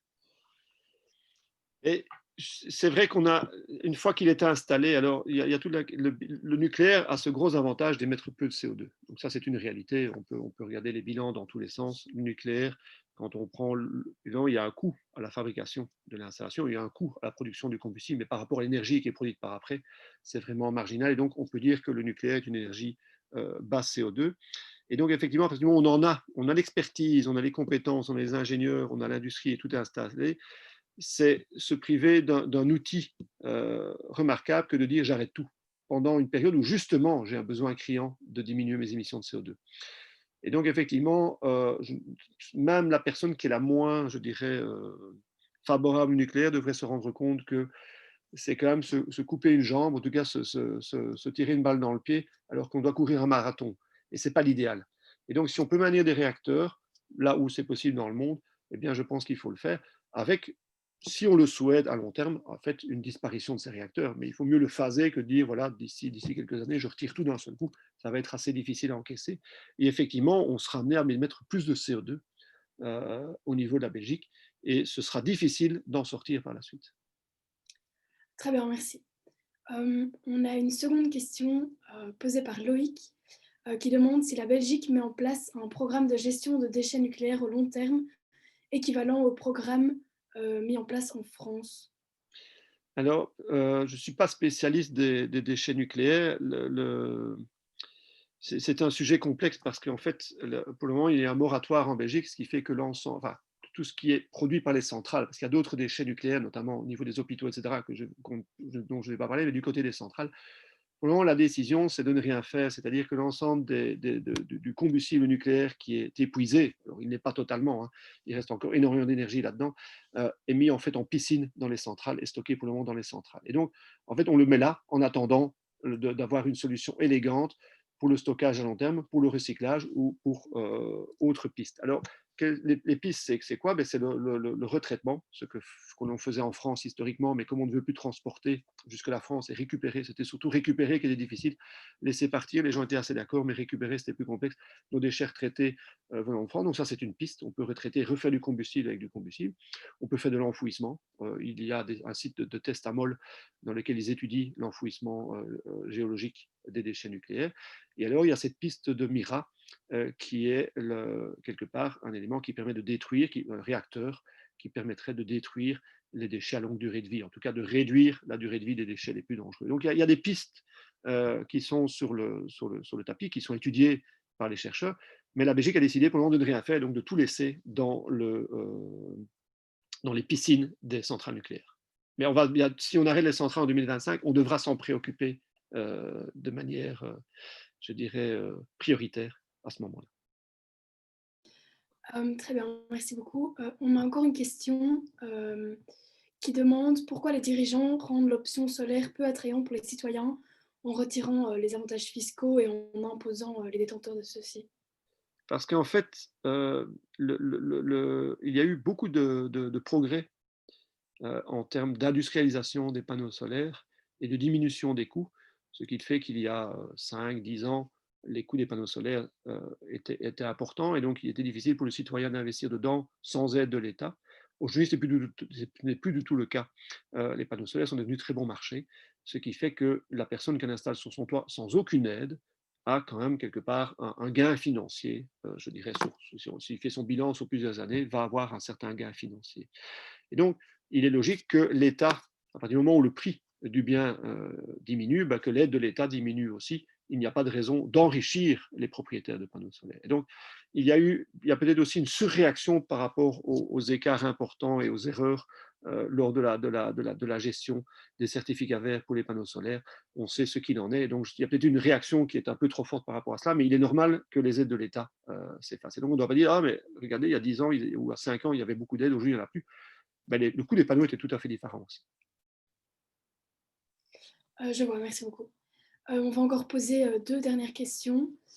On a une question qui demande une transition énergétique 100% renouvelable est-elle possible compte tenu de l'intermittence de ces technologies? De l'intermittence. Alors, l'intermittence est en fait gérée par le stockage et le stockage a un coût. Et donc, effectivement, il a un coût à la fois en termes d'énergie perdue, parce que le stockage n'a pas un rendement de 100%, donc il y a toujours de l'énergie perdue, et alors par un coût d'installation supplémentaire. Et donc, l'intermittence peut être gérée, mais ça demande d'accompagner l'installation des énergies renouvelables par l'installation de systèmes de stockage, de batteries, de systèmes de stockage thermique, de production de fuel synthétique, etc., etc. Donc là, il y a effectivement une possibilité. Technologiquement, on sait ce qu'on peut, on sait ce qu'on doit faire. Mais là, il y a effectivement une complexité et un coût. Et donc, l'intégration dans le système énergétique d'énergie renouvelable, de 100% d'énergie renouvelable, a un coût d'intégration qui est assez important. Ça, il faut le reconnaître. Très bien, on va passer alors à la dernière question. Est-ce que vous pensez réellement, de manière tout à fait objective, que le nucléaire, qu'on pourra vraiment, en tant que Belge, sortir du nucléaire dans 5 ans? Est-ce que vous ne pensez pas que c'est un peu prématuré? Est-ce qu'on peut, la question, est-ce qu'on peut, oui, il suffit de fermer les réacteurs. Donc demain, on peut dire tous les réacteurs nucléaires, on les arrête. Donc ça ne prend pas plus que, il faut leur donner peut-être une semaine ou un mois de préavis pour leur dire, mais on peut couper les réacteurs nucléaires quelque part du jour au lendemain. Leur dire, voilà, vous ne produisez plus parce qu'on a décidé légalement que vous ne pouvez plus produire. Et donc, d'ici 5 ans, ils peuvent tout à fait se préparer à un arrêt. La question est de savoir ce que l'on met en place pour substituer la production des réacteurs nucléaires. Et l'idée de mettre du gaz, voilà, est une piste. Mais le gaz émet du CO2, il est favorable, mais il émet du CO2, et on risque aussi de devoir importer. Et si on importe, ce sera de la France qui, elle, n'a sans doute pas l'intention de sortir du nucléaire, donc on importera l'énergie nucléaire de nos voisins, ce qui est un peu paradoxal. Mais voilà, mais donc, on peut, en 5 ans, on peut le faire, est-ce que c'est une bonne idée, etc. Ça, c'est un autre débat. Mais effectivement, maintenant, là, c'est une question d'opinion publique. L'opinion publique a été, pendant tout un temps, favorable à l'arrêt des réacteurs nucléaires, peut-être sans avoir toutes les données en main, ou peut-être, voilà, peu importe, mais ça a été, si vous faites un sondage, les gens sont plutôt favorables. Donc voilà, ça c'est la difficulté au niveau politique.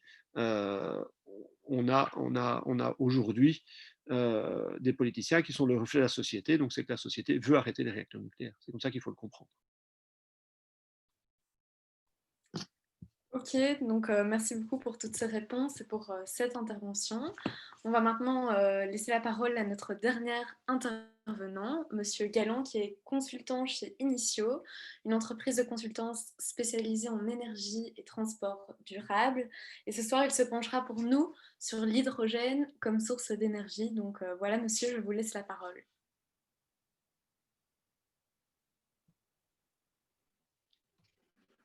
Tout d'abord, merci pour cette invitation.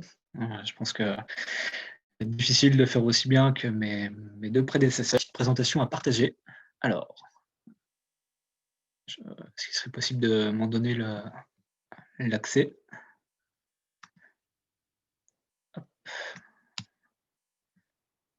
Normalement, vous avez l'accès. Ouais.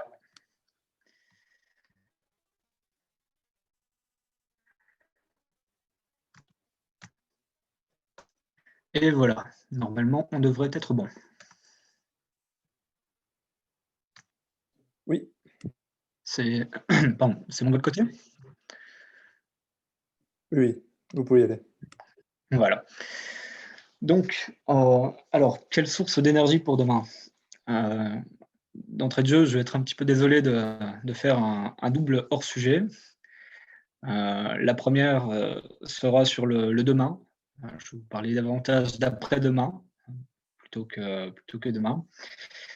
Et le deuxième va être une question de terminologie. L'hydrogène étant un vecteur énergétique plutôt qu'une source, sauf quelques rares cas de figure. Mais je vais essayer de vous présenter déjà de quoi nous parlons, dans quel type d'environnement, comment tout cela fonctionne actuellement et pourra fonctionner demain.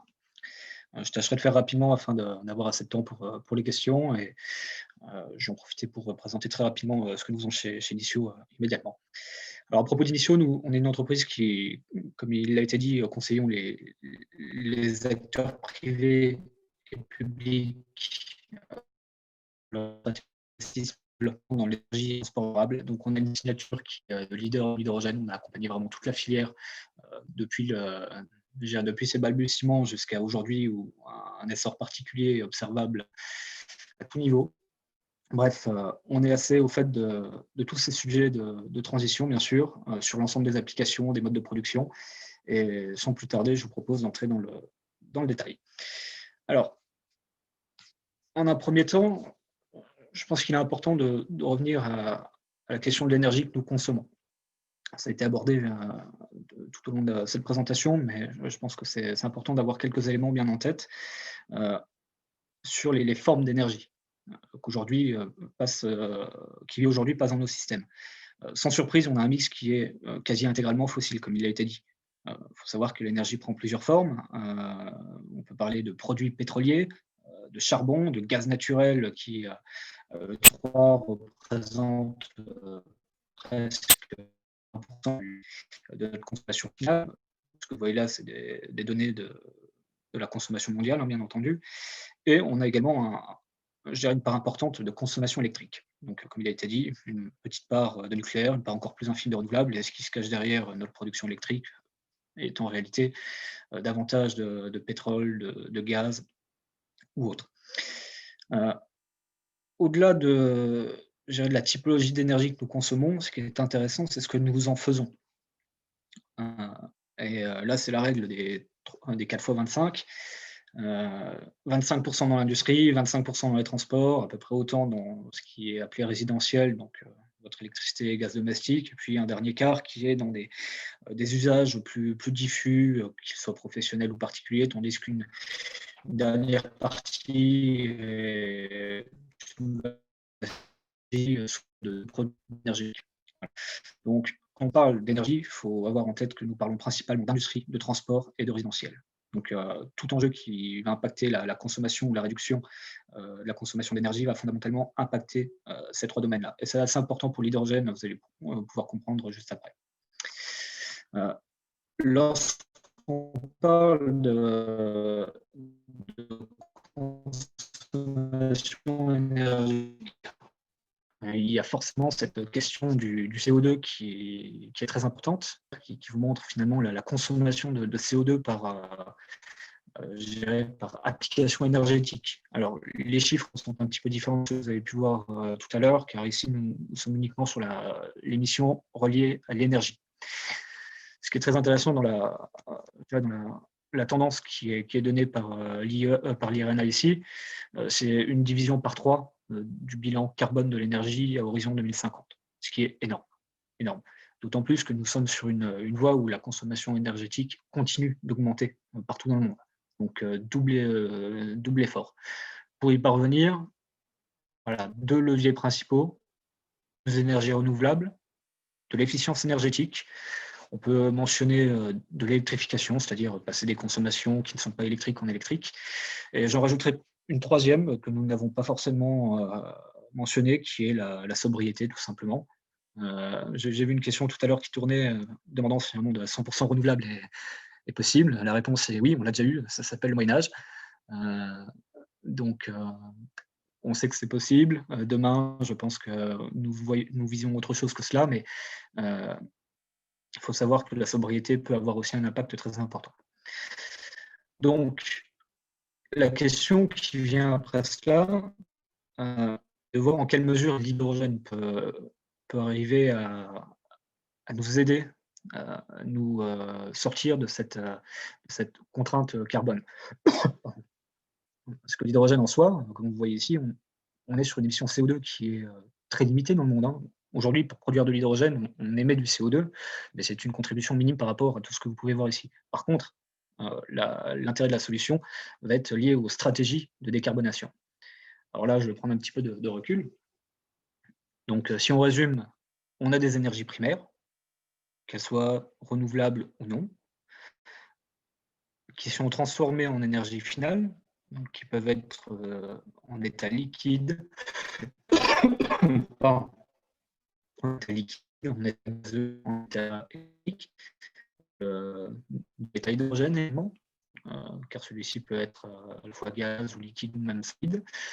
Bref, ces énergies finales vont être utilisées dans des applications, donc votre voiture, votre lampe, votre gazière, l'industrie industrielle. Et pour décarboner, on va utiliser trois leviers principaux, trois stratégies principales. La première, elle va être en bout de chaîne. On va se dire, changeons tout simplement le vecteur énergétique final et essayons de viser quelque chose qui sera plus simple à décarboner. Concrètement, il s'agit de remplacer du charbon par du gaz, il s'agit de remplacer du diesel par de l'électricité dans une voiture. C'est quelque chose qui semble évident, mais lorsqu'on essaie de le mettre en pratique, il est moins. La deuxième brique est de décarboner l'énergie finale. Alors, comment peut-on décarboner du gaz? On peut stocker le CO2, par exemple. On peut également, sur l'électricité, préférer du solaire ou de l'éolien à une production par gaz ou par charbon. Un liquide comme le diesel ou l'essence, on peut utiliser de l'hydrogène renouvelable dans son process de fabrication pour qu'il soit moins émetteur. Enfin bref, en agissant sur l'énergie finale, on peut contribuer à la réduction de son bilan CO2. Enfin, la dernière brique d'action que nous avons est tout simplement de faciliter le déploiement d'énergie renouvelable ou non polluante si on parle du nucléaire. Et pour ça, il y a une vraie question d'intégration. Comment fait-on pour intégrer des éoliennes et du solaire dans un réseau, étant donné leur profil de production parfois assez complexe à gérer. Donc, ce qui est intéressant avec l'hydrogène, c'est qu'on peut intervenir sur ces trois niveaux-là. On peut le mettre dans énormément d'applications finales, mobilité, production d'électricité dans des centrales thermiques, on peut le mettre dans des process industriels, etc. Il peut même générer de la chaleur en cogénération. Il peut servir dans des procédés intermédiaires pour décarboner des fluides tels que les produits pétroliers. Et également, la production d'hydrogène, dans certaines conditions, peut permettre de faciliter l'intégration des énergies renouvelables. C'est le stockage dont nous parlions tout à l'heure, entre autres. Il y a d'autres sujets que celui-ci, comme par exemple l'effacement d'une production. On y reviendra. Alors, on parle de production d'hydrogène. Ce qui est important de comprendre, c'est qu'il y a énormément de façons différentes de produire. On va pouvoir, pour les non-puristes, avoir deux grandes catégories de processus. Le premier est, on va dire, le classique, hein, celui qui est basé sur sur le cassage d'hydrocarbures, donc hydrocarbures, hydrogène et carbone. Donc, que ce soit du charbon, des déchets, que ce soit du gaz naturel ou biologique, on va prendre ces molécules, les casser soit dans ce qui s'appelle un réformeur ou par un processus de pyrolyse, en fait, chaleur précieuse pour créer la réaction, et on va séparer ces molécules. Donc, on va obtenir de l'hydrogène d'un côté et du CO2 ou des équivalents de l'autre. Alors, Le problème de ces procédés-là, c'est comme on le dit plus haut, c'est qu'ils sont émetteurs de carbone. Donc, soit le carbone là est issu du biogaz, donc il est dans un cercle, je dirais, neutre, soit il ne l'est pas, il est d'origine fossile, et là nous avons un problème. Ça, c'est pour la partie hydrocarbures. Sur la partie électrique, le process est plutôt simple. On prend ce qui s'appelle un électrolyseur, c'est-à-dire on va utiliser l'électricité qu'on va mettre dans un liquide pour séparer par exemple des molécules d'eau entre de l'hydrogène et de l'oxygène. Voilà. On a un autre procédé qui s'appelle le chloralkali. Bref, c'est une électrolyse du chlore qui fonctionne à peu près de la même manière. Bref, l'idée, c'est d'avoir de l'électricité en intrant, et celle-ci peut être renouvelable, bas carbone, c'est-à-dire nucléaire par exemple, ou parfois même intensive en carbone. Voilà. Au-delà de la production, ce qui est intéressant avec l'hydrogène aujourd'hui, c'est pourquoi on en produit. Vous allez voir qu'il y a une belle différence avec pourquoi on va le produire demain. Le graphique là, déjà, montre plus de 30 ans de production d'hydrogène. Ce qui est un peu différent. On voit qu'en 2018... Pardon ? Excusez-moi de vous interrompre. On a quelques Je vous ai pas très bien compris. On a quelques problèmes pour vous entendre. Peut-être qu'en enlevant votre caméra, ce serait plus facile. Ouais. Allons-y. Très bien, merci beaucoup. C'est mieux à présent ? Ça a l'air, à première vue. Voilà. Alors, sur la production d'hydrogène, on parle de 120 mégatonnes au niveau mondial, qui est consommé dans des process plutôt industriels. Et sur ces 120 mégatonnes, il faut savoir qu'il y en a à peu près 75 qui le sont sous forme pure. C'est-à-dire qu'il y a des moyens dédiés de production d'hydrogène. On va prendre du gaz, comme je vous l'ai dit, ou du charbon. Bref, on va séparer les atomes, les molécules composées de carbone et d'hydrogène, et puis on va récupérer l'hydrogène sous forme pure. Première application pour du raffinage ou de la production d'ammoniac. Bref, la production d'engrais. Ce qu'il faut comprendre, c'est qu'il y a également d'autres façons de produire de l'hydrogène de façon indirecte, dans ce qui s'appelle la production de méthanol ou de DRI, qui est vraiment une production d'acier, ainsi que tout un tas d'autres applications. Et dans cette configuration-là, l'hydrogène n'est pas sous forme pure, et vouloir lui substituer une forme décarbonée pourrait entraîner la mise en place d'un nouveau procédé. Voilà. Donc là, c'est l'hydrogène aujourd'hui. L'hydrogène demain va être quelque chose de bien différent. Tout d'abord, on ne va pas parler uniquement d'hydrogène seul, on va parler de l'hydrogène dans un écosystème multi-applications et multi-fluide, et multi-sources également. Je vais commencer par le bas de la chaîne de valeur, où les applications vont être extrêmement variables.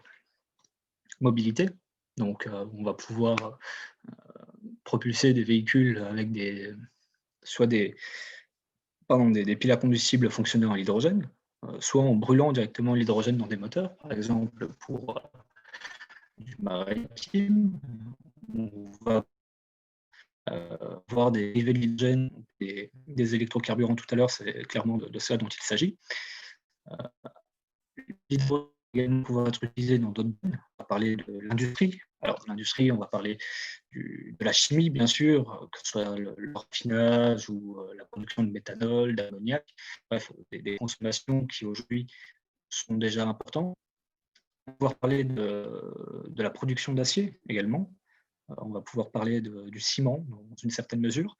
Bref, des industries qui vont être aujourd'hui très polluantes pour certaines d'entre elles au niveau mondial, et qui, via de l'intégration de l'hydrogène dans leur procédé de façon nouvelle, pourraient voir leur bilan CO2 se réduire drastiquement. Voilà. Donc, mobilité, industrie.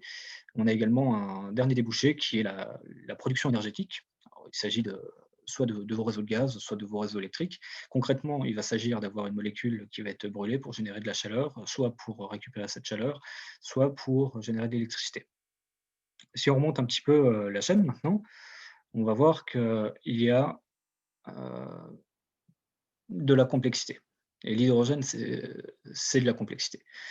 Déjà, si on se pose la question d'où vient notre énergie primaire pour le produire, il n'y a pas qu'une seule réponse. On va parler d'un mix énergétique complet où on va avoir des éoliennes, du PV, des barrages. On va pouvoir parler également du réseau dans lequel on va pouvoir avoir potentiellement du nucléaire ou de l'électricité qui viendra du charbon, aussi surprenant que cela puisse paraître.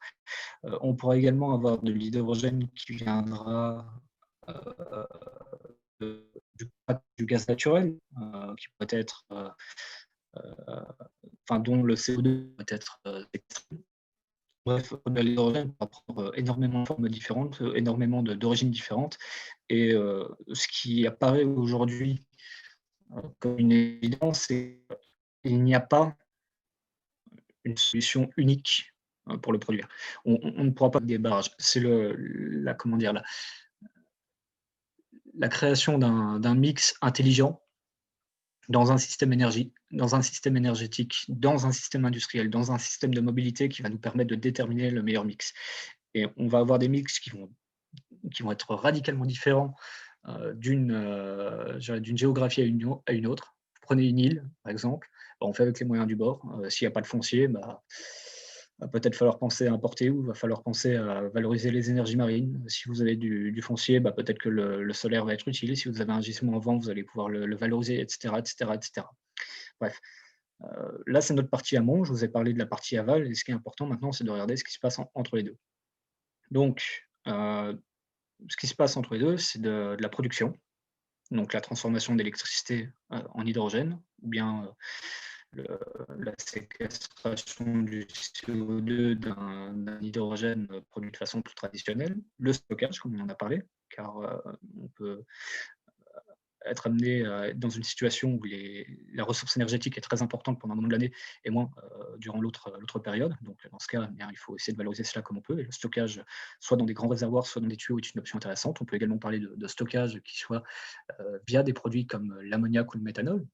Finalement, c'est également un vecteur énergétique intéressant, d'autant plus que leurs débouchés sont très importants dans énormément d'applications. Bref, on stocke notre vecteur, ensuite on va le distribuer par des pipelines, par des camions, et on va apporter ça dans des applications finales, que ce soit les raffineries, la mobilité, etc. Je vous ai parlé tout à l'heure. C'est que au-delà de l'hydrogène seul, peuvent cohabiter d'autres, comme vous avez dit, on peut parler de CO2, on peut parler d'azote, etc. L'idée est de recombiner cette molécule peut-être en cours de process pour arriver à produire des produits finaux tels que l'ammoniac, les méthanol. Et c'est ça qui est très intéressant lorsque vous avez fait un écosystème hydrogène, c'est qu'en fonction de ce que vous avez en proximité, vous allez pouvoir opter pour une solution plutôt qu'une autre. Alors, je vais vous montrer également ici une vision de l'Europe de l'hydrogène en 2030, donc, qui est portée par Hydrogène Europe, qui est finalement le porte-étendard de cette filière. On est passé de ce qui se faisait aujourd'hui, à savoir des petits projets de mobilité, de démonstration, à une vision vraiment d'ampleur. Et quand je dis d'ampleur, on parle de projets de plusieurs milliards d'euros qui commencent à sortir des tiroirs. On avait bien sûr toute cette demande industrielle qui était très importante et historique, mais là, on est dans une nouvelle ère de l'hydrogène où on va parler de centaines de milliards d'euros d'investissement, on va multiplier par 2 la consommation d'hydrogène en 10 ans, et elle va continuer à grandir dans les prochaines décennies. La vision, c'est une interconnexion entre les différents pays, et je dirais même entre les différents continents. Là, ce que vous voyez sur cette carte, c'est un réseau de pipelines hydrogène qui va être bâti ou réemployé si certaines artères ne sont plus utilisées pour le gaz naturel, et qui va permettre de produire l'hydrogène là où il sera le moins cher et de l'apporter là où il y en aura le besoin le plus fort. Donc, on parle ni plus ni moins que de reproduire le modèle du gaz naturel. Là, on voit du transport par pipeline. Ce qui est important, c'est de savoir aussi qu'on va pouvoir demain importer de l'hydrogène par bateau. Et quand je dis demain, c'est avant 2030.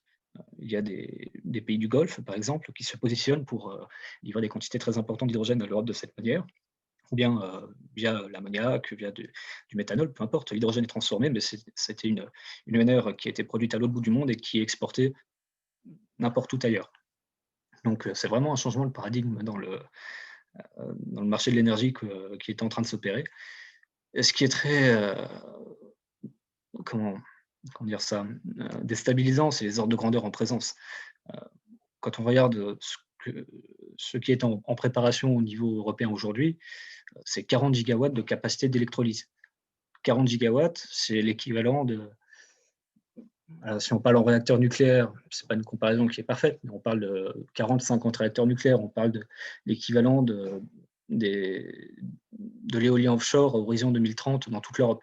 Voilà, on parle d'investissements réellement massifs qui vont être opérés et qui vont être au moins équivalents en dehors de l'Europe, car la capacité de déploiement industriel ne sera pas assez rapide pour pouvoir le faire. Et on parle donc d'un changement assez fort dans le paysage énergétique à minima européen. Je vous remercie. Et si vous avez des questions, je peux les traiter maintenant.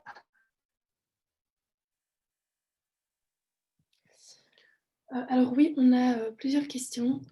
La première concerne... oui, donc la première est posée par Guillaume. Et Guillaume demande si l'hydrogène peut vraiment jouer un rôle dans la décarbonation des transports. Est-ce que c'est vraiment réaliste, selon vous, de remplacer tout le parc de voitures, par exemple? Alors, tout dépendra du lieu. En fonction du lieu, l'équation n'est pas toujours la même. Ce qui ressort aujourd'hui principalement est que l'hydrogène adresse principalement des mobilités lourdes, intensives. Bref, on va parler de camions, de bus, de bennes à ordures ménagères, de trains sur certaines lignes. Donc, on ne parlera pas de toute la mobilité. Ça, c'est pour le court terme. À moyen terme, il est envisageable et très sérieusement considéré par les grands constructeurs automobiles que l'hydrogène pourra adresser le marché des particuliers. Donc, les gens qui roulent en province pourront certainement trouver plus d'intérêt pour ce type de solution que pour de l'électrique qui aura, quoi qu'Elon Musk en dise, des barrières physiques difficilement dépassables. Et à plus long terme, si la molécule continue à devenir de plus en plus compétitive, il n'est pas impossible que l'hydrogène puisse prendre des parts de marché à la batterie davantage. On parlait des e-carburants, enfin des électrofuels tout à l'heure. On peut produire du diesel ou de l'essence via l'hydrogène, en le combinant avec du CO2, donc à part le prix, rien ne changerait. Et on peut également considérer que la décarbonation des produits pétroliers se faisant par l'hydrogène peut être en partie comptée comme une application de l'hydrogène au transport. Ok, très bien, merci beaucoup. On a une seconde question ici. C'est: l'hydrogène est-il la solution pour résoudre les problèmes d'intermittence du renouvelable? Son faible rendement n'est-il pas un frein? Alors, plusieurs solutions. C'est une des solutions. Tout dépend réellement du mix dont on parle. Des projets où on a 100% d'énergie renouvelable non pilotable adossée à une production d'hydrogène, c'est pas forcément ce qui est le plus compétitif aujourd'hui. Donc, dans les 10-15 prochaines années, j'y crois moyennement, en tout cas en territoire continental. Sur des territoires insulaires, il y a des modèles où l'hydrogène est déjà plus compétitif que les solutions fossiles. En tout cas, c'est un outil qui est extrêmement intéressant pour rendre les projets renouvelables davantage compétitifs. On parle de 15-20% de coûts en moins sur le prix de l'électricité en bout de chaîne. Donc, quitte à surdimensionner un peu les ressources renouvelables en proximité, on peut avoir une équation très intéressante. Et même si l'hydrogène permet de... Ce qui est intéressant, c'est qu'on peut valoriser les surplus énergétiques, mais lorsqu'on a un creux énergétique et qu'on a une consommation, lorsqu'on a un creux de production et une consommation qui est toujours là, on peut dire aux producteurs d'hydrogène, arrête les machines pendant une journée ou deux et transférons cette énergie vers des besoins prioritaires. C'est ce qui s'appelle l'effacement.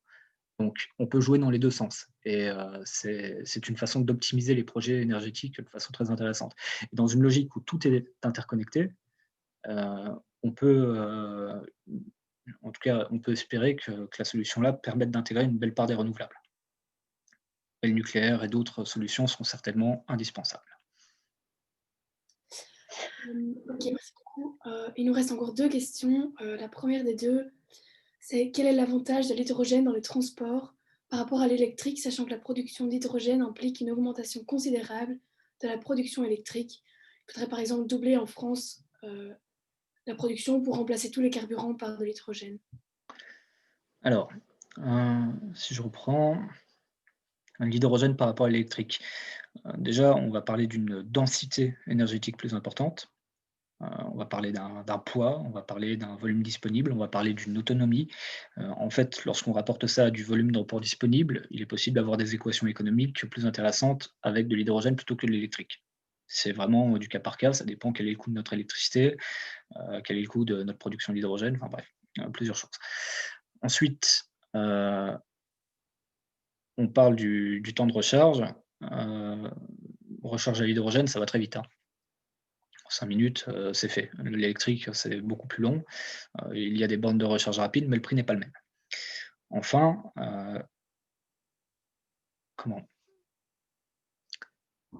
en termes d'autres avantages, c'est que vous avez une molécule qui peut être présente vraiment partout. Et sur le format de ce qui existe pour l'avitaillement au pétrole, c'est quand même quelque chose qui est plutôt bon. Si vous n'avez pas une ressource électrique en proximité, vous pouvez importer l'hydrogène, ce qui est plus compliqué avec de la mobilité électrique classique. Et pour conclure, on peut avoir une électricité qui a priori a un rendement moins intéressant que l'hydrogène. Par contre, si on doit la consommer au moment où elle coûte le plus cher et qu'on n'a pas une production compétitive, ça ne va pas forcément être quelque chose d'intéressant. Par contre, l'électricité à 3 heures du matin, elle coûte vraiment pas cher. Et, la valoriser en tant qu'hydrogène, pour peu qu'on ait les débouchés suffisants dans la mobilité, peut être une opération très intéressante. Je simplifie, mais c'est un peu l'idée. Okay. On va passer à la dernière question qui concerne la taille des molécules de l'hydrogène qui est bien plus petite que celle des molécules du gaz naturel, par exemple.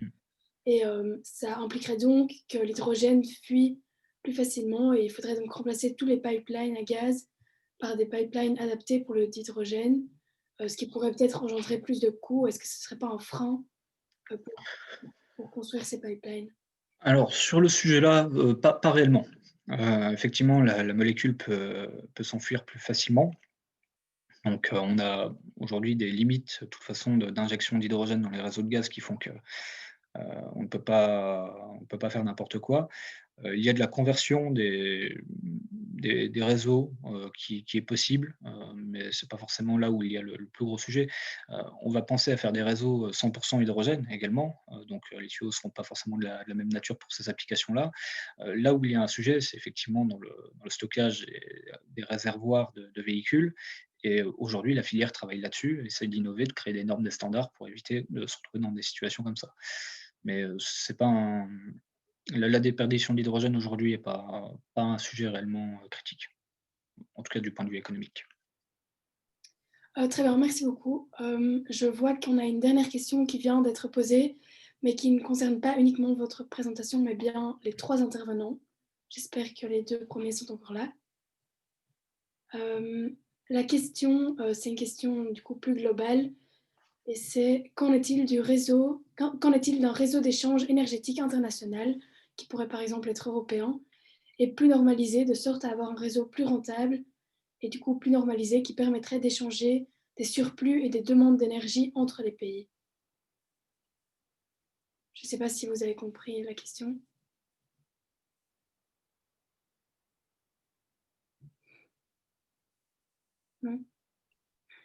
Pour Hervé, ça. Hein? Je ne suis pas certain d'avoir bien compris la question, puisque les réseaux électriques sont interconnectés, donc on peut déjà échanger l'énergie via les réseaux électriques, et tout ça, et tous ces éléments-là sont quelque part normalisés. Donc voilà, à partir du moment où on a une ligne haute tension qui franchit une frontière, on peut avoir un échange d'énergie à ce niveau-là. Et de même pour les gaz, donc il y a énormément de réseaux de gaz qui franchissent déjà les frontières, et on fait circuler dans ces réseaux des gaz, alors qu'ils peuvent avoir des compositions légèrement différentes et des qualités différentes, mais voilà, il existe des réseaux de gaz qui circulent bien au-delà des frontières des différents pays, donc on est déjà relativement bien connecté. C'est certainement pas suffisant dans une vision Europe renouvelable, où là les échanges devront être plus importants entre les différents pays, mais on a déjà bien connecté un certain nombre d'éléments. Alors c'est vrai qu'il y a toujours, pour des raisons historiques, des endroits en Europe où l'interconnexion est plus faible, notamment entre la partie est et ouest de l'Europe. Historiquement, il y a peu de connexion, et donc il y a des endroits où effectivement on devrait renforcer en priorité. Ça a déjà été fait en partie, mais certainement pas suffisamment, renforcer les interconnexions. Mais sinon, dans la plupart des pays, je dirais de l'Ouest, les interconnexions sont assez fortes. Mais ce ne sont pas suffisantes par rapport aux besoins, que l'on peut envisager à l'horizon 2030, 2035, 2040. Et je ne sais pas si ça répond à la question, pour être honnête. Peut-être que la personne qui a posé la question peut répondre. Oui, donc je suis là. C'était donc surtout parce que les prix de vente entre les pays et les prix d'achat du coup de certains pays peuvent être très différents, c'est-à-dire un pays peut vendre son énergie plus cher et un autre pays peut l'acheter de manière plus bon marché.